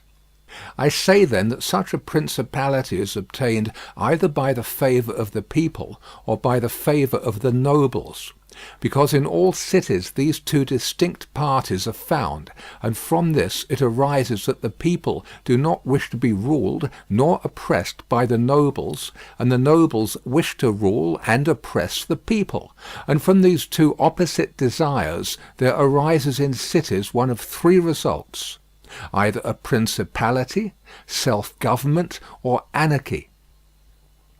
A principality is created either by the people or by the nobles, accordingly as one or other of them has the opportunity. For the nobles, seeing they cannot withstand the people, begin to cry up the reputation of one of themselves, and they make him a prince, so that under his shadow they can give vent to their ambitions. The people, finding they cannot resist the nobles, also cry up the reputation of one of themselves, and make him a prince so as to be defended by his authority. He who obtains sovereignty by the assistance of the nobles maintains himself with more difficulty than he who comes to it by the aid of the people, because the former finds himself with many around him who consider themselves his equals, and because of this he can neither rule nor manage them to his liking. But he who reaches sovereignty by popular favour finds himself alone, and has none around him, or few, who are not prepared to obey him. Besides this, one cannot by fair dealing and without injury to others satisfy the nobles, but you can satisfy the people, for their object is more righteous than that of the nobles, the latter wishing to oppress, while the former only desire not to be oppressed. It is to be added also that a prince can never secure himself against a hostile people, because of there being too many, whilst from the nobles he can secure himself, as they are few in number. The worst that a prince may expect from a hostile people is to be abandoned by them, but from hostile nobles he has not only to fear abandonment, but also that they will rise against him, for they, being in these affairs more far-seeing and astute, always come forward in time to save themselves, and to obtain favours from him whom they expect to prevail. Further, the prince is compelled to live always with the same people, but he can do well without the same nobles, being able to make and unmake them daily, and to give or take away authority when it pleases him. Therefore, to make this point clearer, I say that the nobles ought to be looked at mainly in two ways. That is to say, they either shape their course in such a way as binds them entirely to your fortune, or they do not. Those who so bind themselves and are not rapacious ought to be honoured and loved. Those who do not bind themselves may be dealt with in two ways. They may fail to do this through pusillanimity and a natural want of courage, in which case you ought to make use of them, especially of those who are of good counsel. And thus, while in prosperity you honour them, in adversity you do not have to fear them. But when for their own ambitious ends they shun binding themselves, it is a token that they are giving more thought to themselves than to you, and a prince ought to guard against such, and to fear them as if they were open enemies, because in adversity they always help to ruin him. Therefore, one who becomes a prince through the favour of the people ought to keep them friendly, and this he can easily do, seeing they only ask not to be oppressed by him. But one who, in opposition to the people, becomes a prince by the favour of the nobles, ought, above everything, to seek to win the people over to himself, and this he may easily do if he takes them under his protection. Because men, when they receive good from him of whom they were expecting evil, are bound more closely to their benefactor. Thus the people quickly become more devoted to him than if he had been raised to the principality by their favours, and the prince can win their affections in many ways. But as these vary according to the circumstances, one cannot give fixed rules, so I omit them. But, I repeat, it is necessary for a prince to have the people friendly, otherwise he has no security in adversity. Nabis, footnote. Nabis, tyrant of Sparta, conquered by the Romans under Flaminius in 195 BC, killed 192 BC. Nabis, prince of the Spartans, sustained the attack of all Greece and of a victorious Roman army, and against them he defended his country and his government. And for the overcoming of this peril it was only necessary for him to make himself secure against a few, but this would not have been sufficient had the people been hostile. And do not let any one impugn this statement with the trite proverb that he who builds on the people builds on the mud. For this is true when a private citizen makes a foundation there, and persuades himself that the people will free him when he is oppressed by his enemies or by the magistrates, wherein he would find himself very often deceived, as happened to the Gracchi in Rome and to Messer Giorgio Scali in Florence. Footnote: Messer Giorgio Scali. This event is to be found in Machiavelli's Florentine History, Book 3. But granted a prince who has established himself as above, who can command, and is a man of courage, undismayed in adversity, who does not fail in other qualifications, and who, by his resolution and energy, keeps the whole people encouraged, such a one will never find himself deceived in them, and it will be shown that he has laid his foundations well. These principalities are liable to danger when they are passing from the civil to the absolute order of government, for such princes either rule personally or through magistrates. In the latter case their government is weaker and more insecure, because it rests entirely on the goodwill of those citizens who are raised to the magistracy, and who, especially in troubled times, can destroy the government with great ease, either by intrigue or open defiance, and the prince has not the chance amid tumults to exercise absolute authority, because the citizens and subjects, accustomed to receive orders from magistrates, are not of a mind to obey him amidst these confusions, and there will always be in doubtful times a scarcity of men whom he can trust. For such a prince cannot rely upon what he observes in quiet times, when citizens have need of the state, because then every one agrees with him. They all promise, and when death is far distant they all wish to die for him. But in troubled times, when the state has need of its citizens, then he finds but few. And so much the more is this experiment dangerous, inasmuch as it can only be tried once. Therefore, a wise prince ought to adopt such a course that his citizens will always in every sort and kind of circumstance have needs of the state and of him, and then he will always find them faithful. Chapter 10, concerning the way in which the strength of all principalities ought to be measured. It is necessary to consider another point in examining the character of these principalities, that is, whether a prince has such power that, in case of need, he can support himself with his own resources, or whether he has always need of the assistance of others. And to make this quite clear, I say that I consider those who are able to support themselves by their own resources who can, either by abundance of men or money, raise a sufficient army to join battle against any one who comes to attack them. And I consider those always to have need of others who cannot show themselves against the enemy in the field, but are forced to defend themselves by sheltering behind walls. The first case has been discussed, but we will speak of it again should it recur. In the second case one could say nothing except to encourage such princes to provision and fortify their towns, and not on any account to defend the country.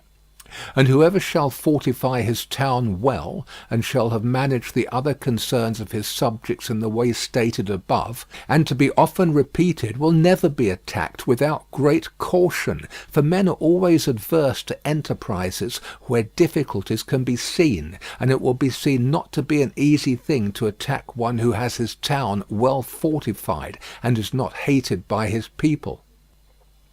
The cities of Germany are absolutely free.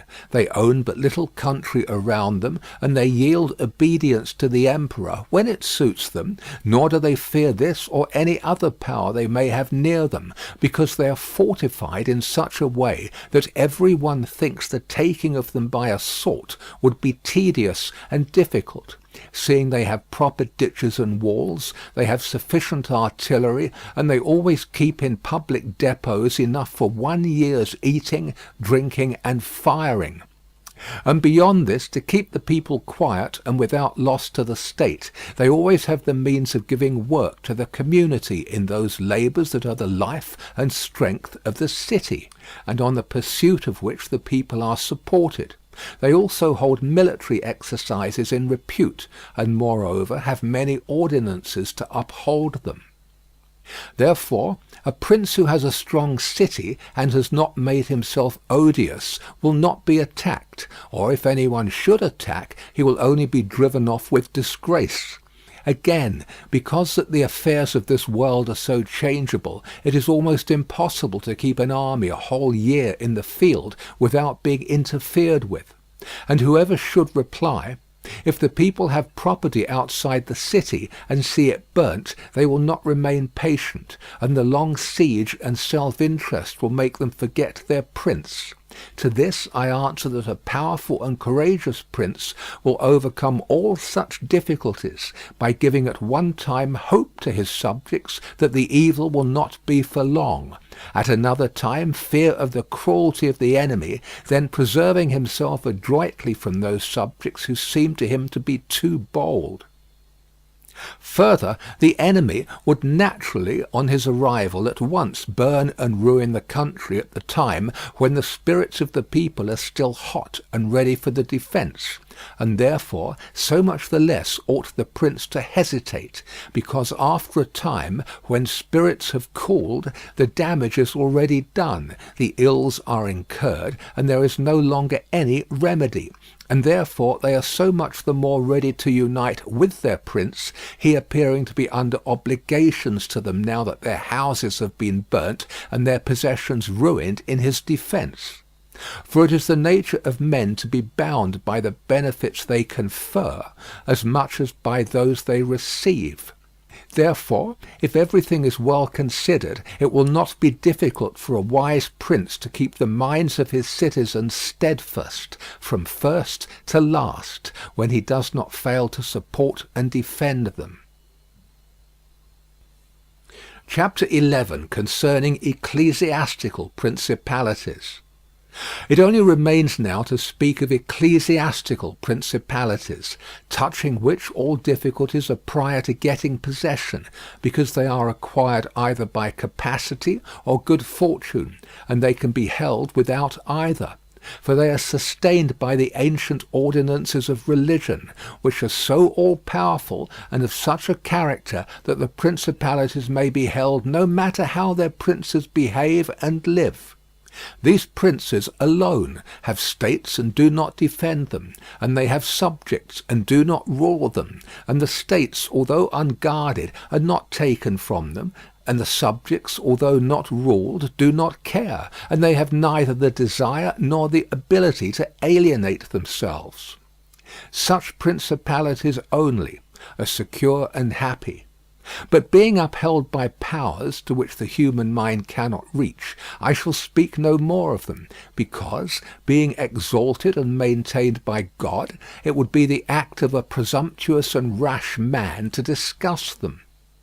Nevertheless, if any one should ask of me how comes it that the Church has attained such greatness in temporal power, seeing that from Alexander backwards the Italian potentates, not only those who have been called potentates, but every baron and lord, though the smallest, have valued the temporal power very slightly, yet now a king of France trembles before it, and it has been able to drive him from Italy and to ruin the Venetians.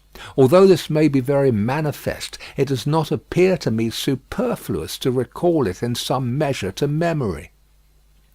Before Charles, king of France, passed into Italy, footnote, Charles VIII invaded Italy in 1494. Before Charles, king of France, passed into Italy, this country was under the dominion of the Pope, the Venetians, the King of Naples, the Duke of Milan, and the Florentines. These potentates had two principal anxieties: the one, that no foreigner should enter Italy under arms; the other, that none of themselves should seize more territory. Those about whom there was the most anxiety were the Pope and the Venetians. To restrain the Venetians, the union of all the others was necessary, as it was for the defence of Ferrara; and to keep down the Pope they made use of the barons of Rome, who, being divided into two factions, Orsini and Colonnesi, had always a pretext for disorder, and, standing with arms in their hands under the eyes of the pontiff, kept the pontificate weak and powerless. And although there might arise sometimes a courageous pope, such as Sixtus, yet neither fortune nor wisdom could rid him of these annoyances. And the short life of a pope is also a cause of weakness, for in the 10 years, which is the average life of a pope, he can with difficulty lower one of the factions, and if, so to speak, one people should almost destroy the Colonnesi, another would arise hostile to the Orsini, who would support their opponents, and yet would not have time to ruin the Orsini. This was the reason why the temporal powers of the Pope were little esteemed in Italy. Alexander VI arose afterwards, who, of all the pontiffs that have ever been showed how a pope with both money and arms was able to prevail, and through the instrumentality of the Duke Valentino, and by reason of the entry of the French, he brought about all those things which I have discussed above in the actions of the Duke. And although his intention was not to aggrandize the Church, but the Duke, nevertheless what he did contributed to the greatness of the Church, which, after his death and the ruin of the Duke, became the heir to all his labours. Pope Julius came afterwards and found the Church strong, possessing all the Romagna, the barons of Rome reduced to impotence, and through the chastisements of Alexander the factions wiped out. He also found the way open to accumulate money in a manner such had never been practised before Alexander's time. Such things Julius not only followed but improved upon, and he intended to gain Bologna, to ruin the Venetians, and to drive the French out of Italy. All of these enterprises prospered with him, and so much the more to his credit, inasmuch as he did everything to strengthen the Church, and not any private person. He kept also the Orsini and Colonnesi factions within the bounds in which he found them, and although there was among them some mind to make disturbance, nevertheless he held two things firm: the one, the greatness of the Church, with which he terrified them, and the other, not allowing them to have their own cardinals, who caused the disorders among them. For whenever these factions have their cardinals, they do not remain quiet for long, because cardinals foster the factions in Rome and out of it, and the barons are compelled to support them. And thus from the ambitions of prelates arise disorders and tumults among the barons. For these reasons His Holiness Pope Leo, footnote, Pope Leo X was the Cardinal de' Medici, For these reasons His Holiness Pope Leo found the pontificate most powerful, and it is to be hoped that, if others made it great in arms, he will make it still greater and more venerated by his goodness and infinite other virtues. End of chapter 11. Chapter 12. How many kinds of soldiery there are, and concerning mercenaries. Having discoursed particularly on the characteristics of such principalities as in the beginning I proposed to discuss, and having considered in some degree the causes of their being good or bad, and having shown the methods by which many have sought to acquire them and to hold them, it now remains for me to discuss generally the means of offence and defence which belong to each of them. We have seen above how necessary it is for a prince to have his foundations well laid, otherwise it follows of necessity he will go to ruin. The chief foundations of all states, new as well as old or composite, are good laws and good arms, and as there cannot be good laws where the state is not well armed, it follows that where they are well armed they have good laws. I shall leave the laws out of the discussion, and shall speak of the arms. I say, therefore, that the arms with which a prince defends his state are either his own, or they are mercenaries, auxiliaries, or mixed. Mercenaries and auxiliaries are useless and dangerous, and if one holds his state based on these arms, he will stand neither firm nor safe. For they are disunited, ambitious, and without discipline, unfaithful, valiant before friends, cowardly before enemies. They have neither the fear of God nor fidelity to men, and destruction is deferred only so long as the attack is. For in peace one is robbed by them, and in war by the enemy. The fact is, they have no other attraction or reason for keeping the field than a trifle of stipend, which is not sufficient to make them willing to die for you. They are ready enough to be your soldiers whilst you do not make war, but if war comes they take themselves off, or run from the foe, which I should have little trouble to prove, for the ruin of Italy has been caused by nothing else than by resting all her hopes for many years on mercenaries. And although they formerly made some display, and appeared valiant amongst themselves, yet when the foreigners came they showed what they were. Thus it was that Charles, King of France, was allowed to seize Italy with chalk in hand. Footnote, with chalk in hand, col gesso. This is one of the bon mots of Alexander VI, and refers to the ease with which Charles VIII seized Italy, implying that it was only necessary for him to send his quartermasters to chalk up the billets for his soldiers to conquer the country. Compare The History of Henry VII by Lord Bacon.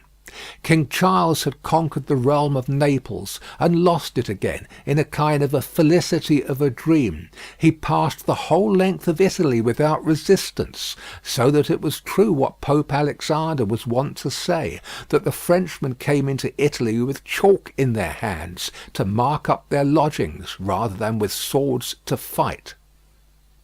Thus it was that Charles, King of France, was allowed to seize Italy with chalk in hand, and he who told us that our sins were the cause of it told the truth.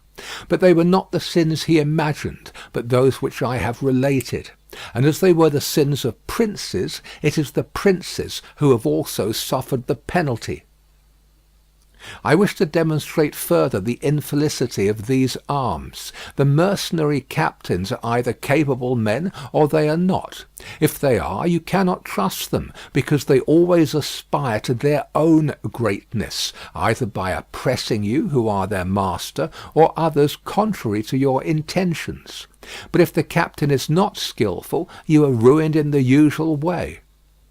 And if it be urged that whoever is armed will act in the same way, whether mercenary or not, I reply that when arms have to be resorted to, either by a prince or a republic, then the prince ought to go in person and perform the duty of a captain. The republic has to send its citizens, and when one is sent who does not turn out satisfactorily, it ought to recall him, and when one is worthy, to hold him by the laws, so that he does not leave the command. And experience has shown princes and republics single-handed making the greatest progress, and mercenaries doing nothing except damage, and it is more difficult to bring a republic armed with its own arms under the sway of one of its citizens than it is to bring one armed with foreign arms.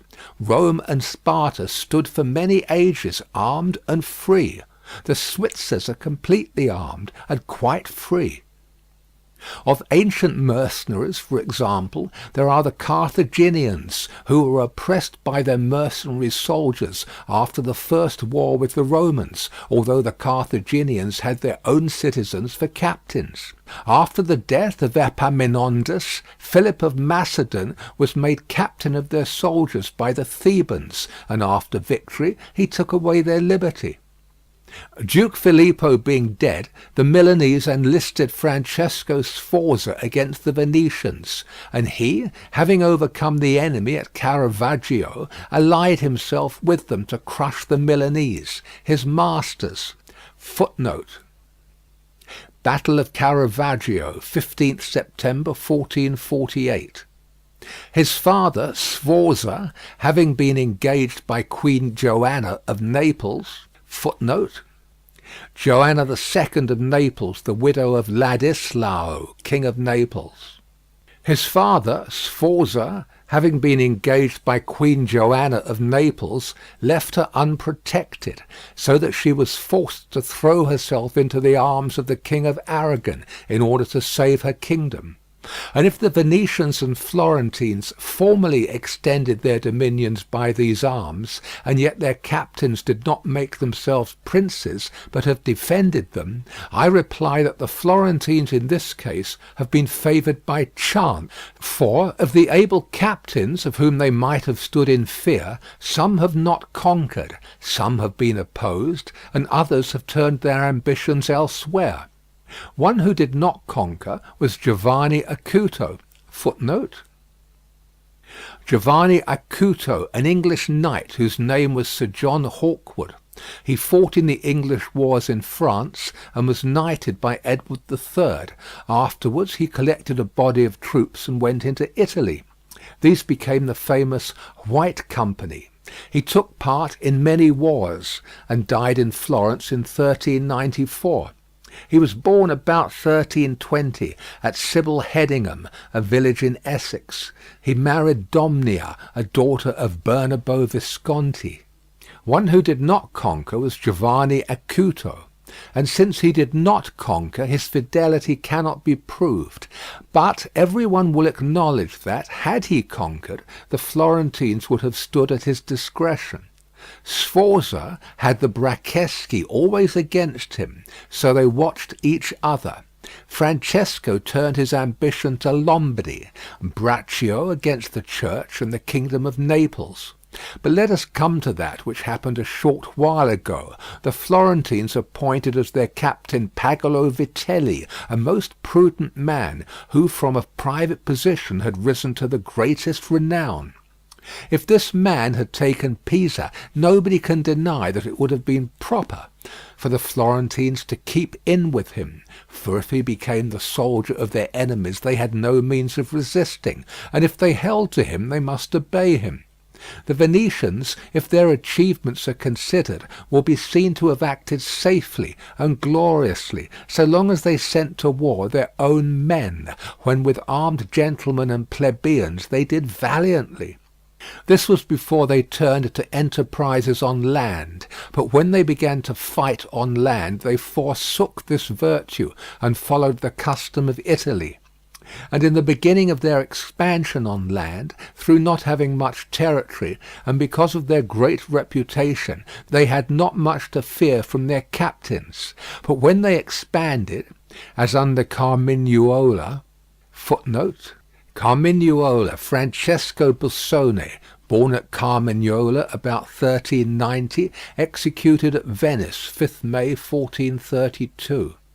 But when they expanded, as under Carmignuola, they had a taste for this mistake, for, having found him a most valiant man, they beat the Duke of Milan under his leadership; and on the other hand, knowing how lukewarm he was in the war, they feared they would no longer conquer under him, and for this reason they were not willing, nor were they able, to let him go.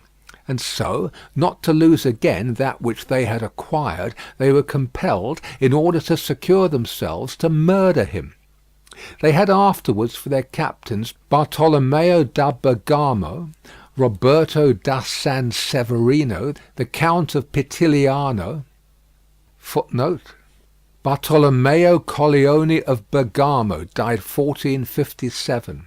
Roberto of San Severino died fighting for Venice against Sigismund, Duke of Austria, in 1487.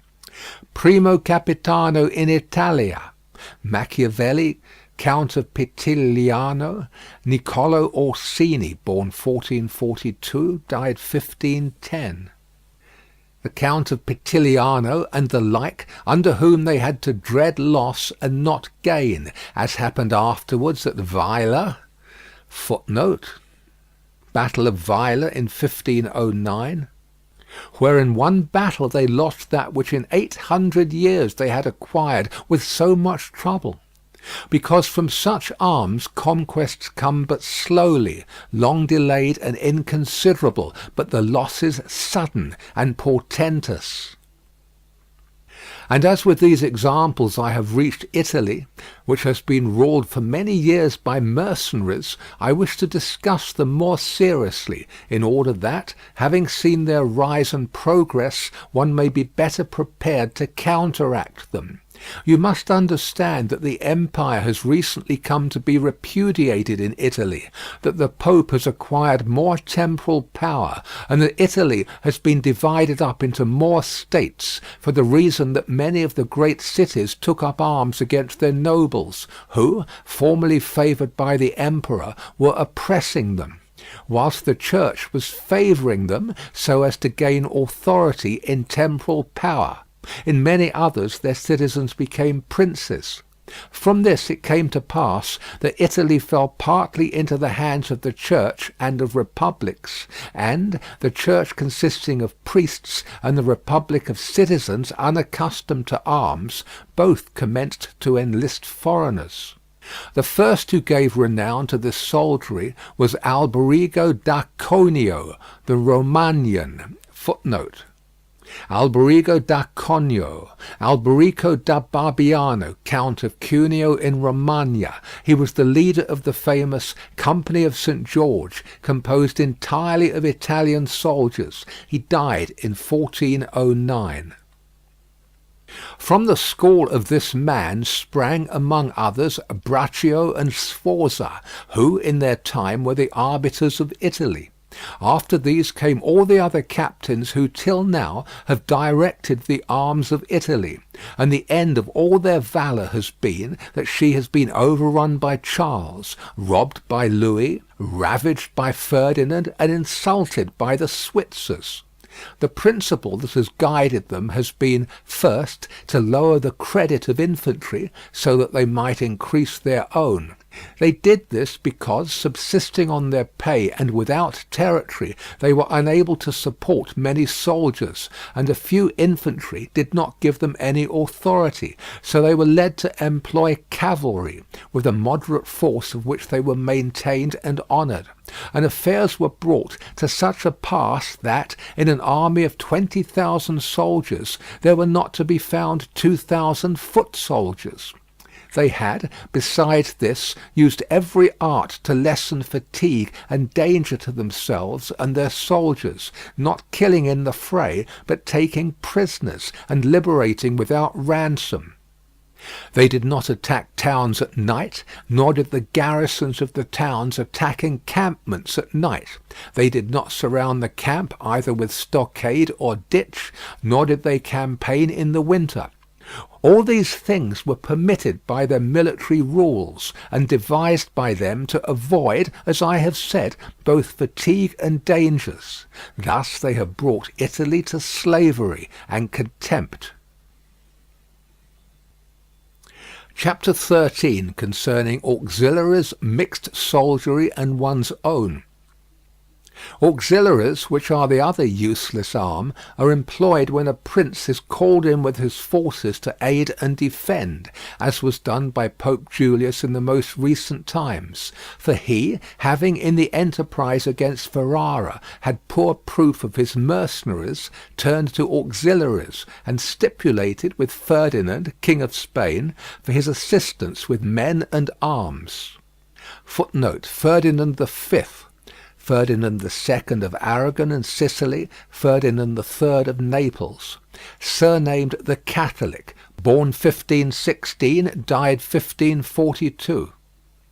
These arms may be useful and good in themselves, but for him who calls them in they are always disadvantageous, for losing one is undone, and winning one is their captive.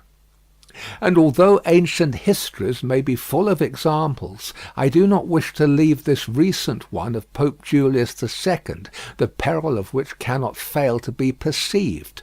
For he, wishing to get Ferrara, threw himself entirely into the hands of the foreigner. But his good fortune brought about a third event, so that he did not reap the fruit of his rash choice, because, having his auxiliaries routed at Ravenna, and the Switzers having risen and driven out the conquerors against all expectation, both his and others, it so came to pass that he did not become prisoner to his enemies, they having fled, nor to his auxiliaries, he having conquered by other arms than theirs. The Florentines, being entirely without arms, sent 10,000 Frenchmen to take Pisa, whereby they ran more danger than at any other time of their troubles. The Emperor of Constantinople, footnote, Johannes Cantacuzenus, born 1300, died 1383. The Emperor of Constantinople, to oppose his neighbours, sent 10,000 Turks into Greece, who, on the war being finished, were not willing to quit. This was the beginning of the servitude of Greece to the infidels. Therefore, let him who has no desire to conquer make use of these arms, for they are much more hazardous than mercenaries, because with them the ruin is ready made. They are all united, all yield obedience to others, but with mercenaries, when they have conquered, more time and better opportunities are needed to injure you. They are not all of one community. They are found and paid by you, and a third party, which you have made their head, is not able all at once to assume enough authority to injure you. In conclusion, in mercenaries dastardy is most dangerous, in auxiliaries valour. The wise prince, therefore, has always avoided these arms and turned to his own, and has been willing rather to lose with them than to conquer with the others, not deeming that a real victory which is gained with the arms of others. I shall never hesitate to cite Cesare Borgia and his actions.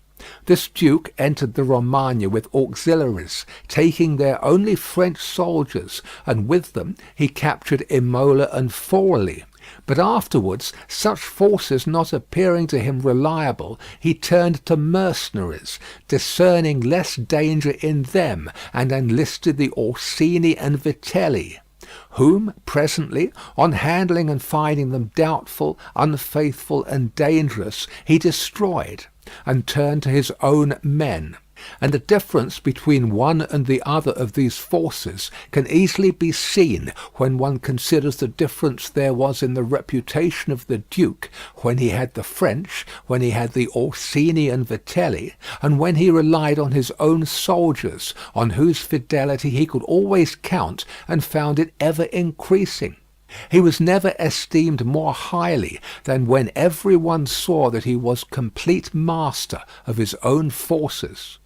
I was not intending to go beyond Italian and recent examples, but I am unwilling to leave out Hiero, the Syracusan, he being one of those I have named above. This man, as I have said, made head of the army by the Syracusans, soon found out that a mercenary soldiery, constituted like our Italian condottieri, was of no use. And it appearing to him that he could neither keep them nor let them go, he had them all cut to pieces, and afterwards made war with his own forces, and not with aliens. I wish also to recall to memory an instance from the Old Testament applicable to this subject.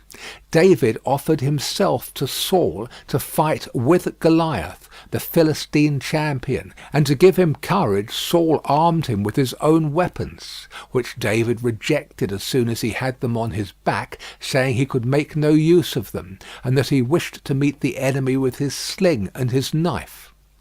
In conclusion, the arms of others either fall from your back, or they weigh you down, or they bind you fast. Charles VII, the father of King Louis XI, footnotes. Charles VII of France, surnamed the Victorious, born 1403, died 1461.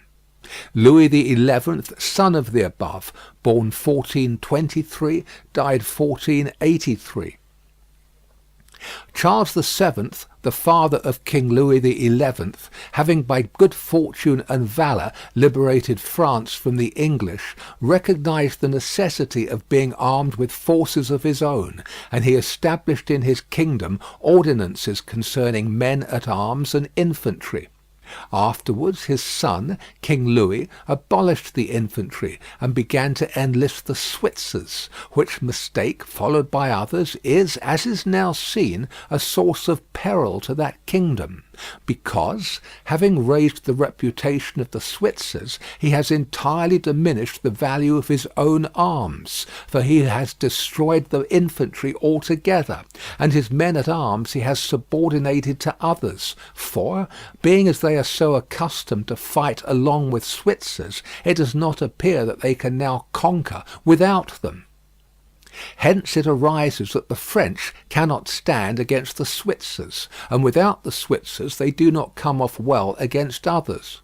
The armies of the French have thus become mixed, partly mercenary and partly national, both of which arms together are much better than mercenaries alone or auxiliaries alone, but much inferior to one's own forces.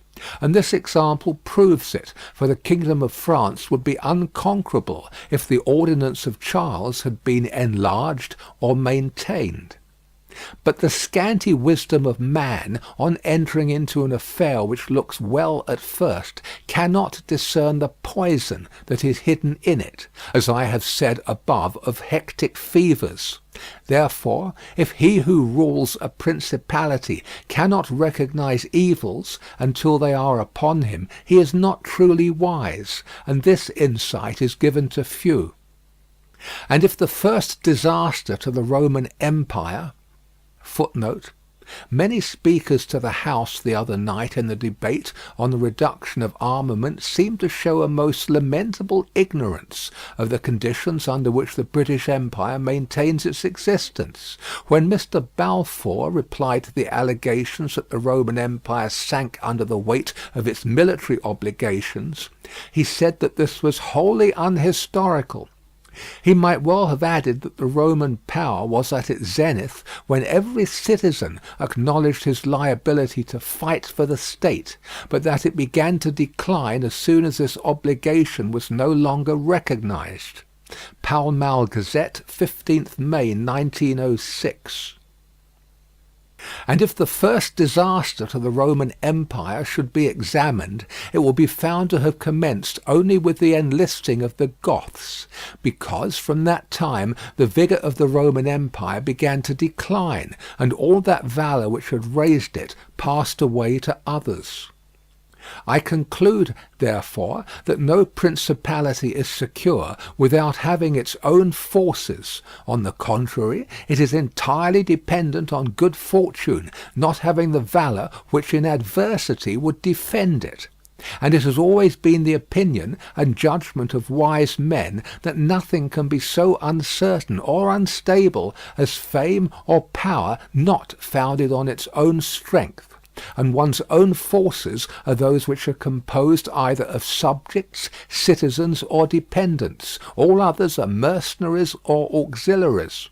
And the way to make ready one's own forces will be easily found if the rules suggested by me shall be reflected upon, and if one will consider how Philip, the father of Alexander the Great, and many republics and princes have armed and organized themselves, to which rules I entirely commit myself. End of chapter 13. Chapter 14, that which concerns a prince on the subject of the art of war. A prince ought to have no other aim or thought, nor select anything else for his study, than war and its rules and discipline.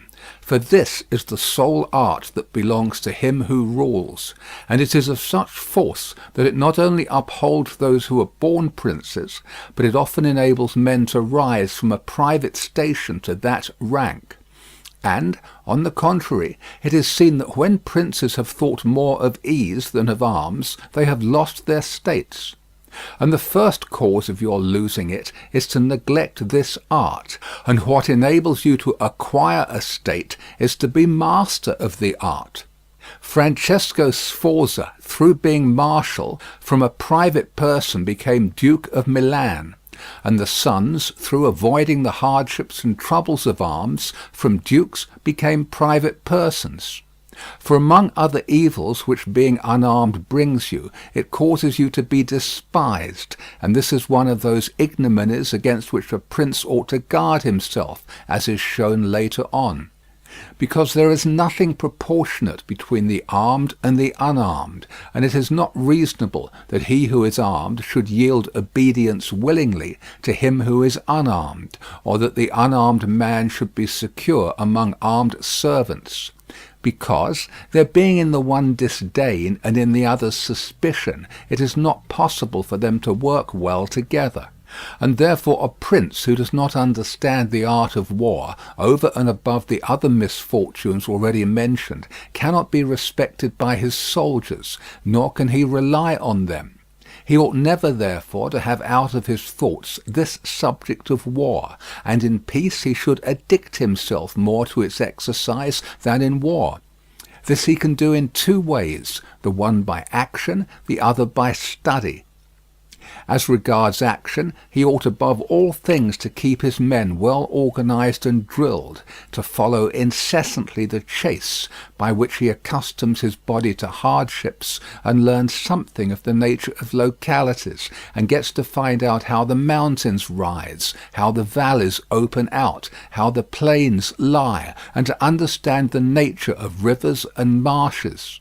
And in all this to take the greatest care, which knowledge is useful in two ways. Firstly, he learns to know his country, and is better able to undertake its defence. Afterwards, by means of the knowledge and observation of that locality, he understands with ease any other which it may be necessary for him to study hereafter, because the hills, valleys and plains, and rivers and marshes that are, for instance, in Tuscany, have a certain resemblance to those of other countries.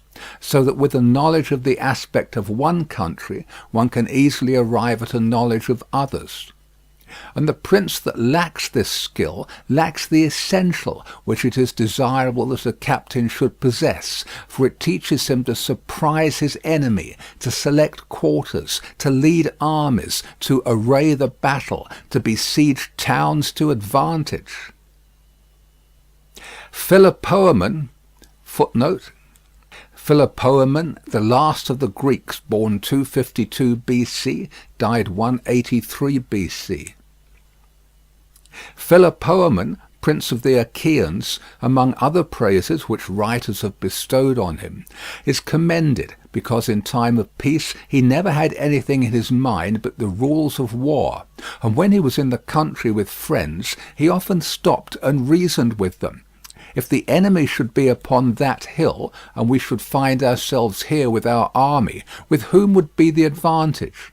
How should one best advance to meet him, keeping the ranks? If we should wish to retreat, how ought we to pursue? and he would set forth to them, as he went, all the chances that could befall an army. He would listen to their opinion and state his, confirming it with reasons, so that by these continual discussions there could never arise, in time of war, any unexpected circumstances that he could not deal with. But to exercise the intellect the prince should read histories, and study there the actions of illustrious men, to see how they have borne themselves in war, to examine the causes of their victories and defeat, so as to avoid the latter and imitate the former. And above all, do as an illustrious man did, who took as an exemplar one who had been praised and famous before him, and whose achievements and deeds he always kept in his mind. As it is said, Alexander the Great imitated Achilles, Caesar Alexander, Scipio Cyrus. And whoever reads the life of Cyrus, written by Xenophon, will recognize afterwards in the life of Scipio how that imitation was his glory, and how in chastity, affability, humanity, and liberality Scipio conformed to those things which have been written of Cyrus by Xenophon. A wise prince ought to observe some such rules, and never in peaceful times stand idle, but increase his resources with industry in such a way that may be available to him in adversity, so that if fortune chances it may find him prepared to resist her blows. Chapter 15, concerning things for which men, and especially princes, are praised or blamed. It remains now to see what ought to be the rules of conduct for a prince towards subjects and friends. And as I know that many have written on this point, I expect I shall be considered presumptuous in mentioning it again, especially as in discussing it I shall depart from the methods of other people. But, it being my intention to write a thing which shall be useful to him who apprehends it, it appears to me more appropriate to follow up the real truth of the matter than the imagination of it. For many have pictured republics and principalities which in fact have never been known or seen, because how one lives is so far distant from how one ought to live, that he who neglects what is done for what ought to be done sooner effects his ruin than his preservation. For a man who wishes to act entirely up to his professions of virtue soon meets with what destroys him among so much that is evil.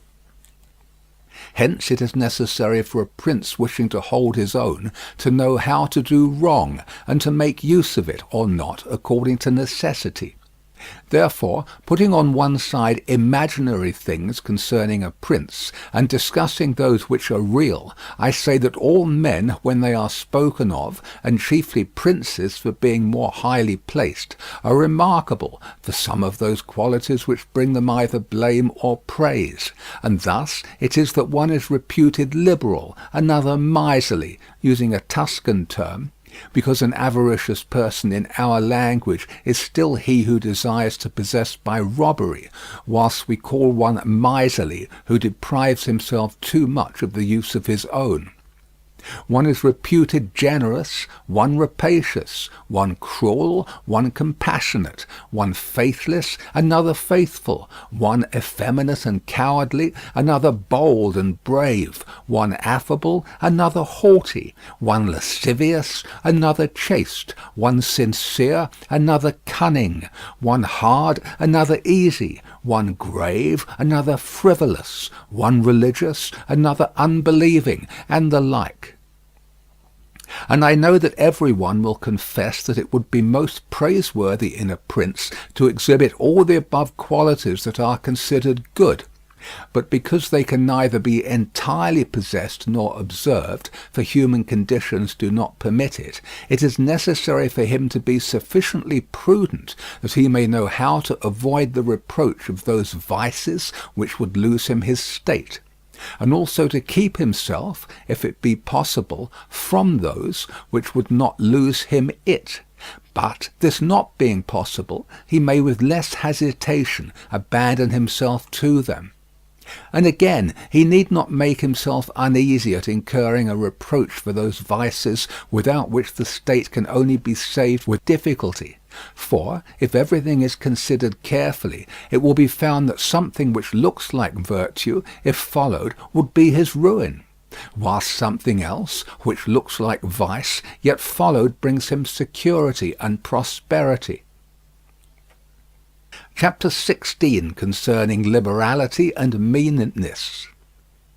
Commencing then with the first of the above-named characteristics, I say that it would be well to be reputed liberal. Nevertheless, liberality exercised in a way that does not bring you the reputation for it injures you.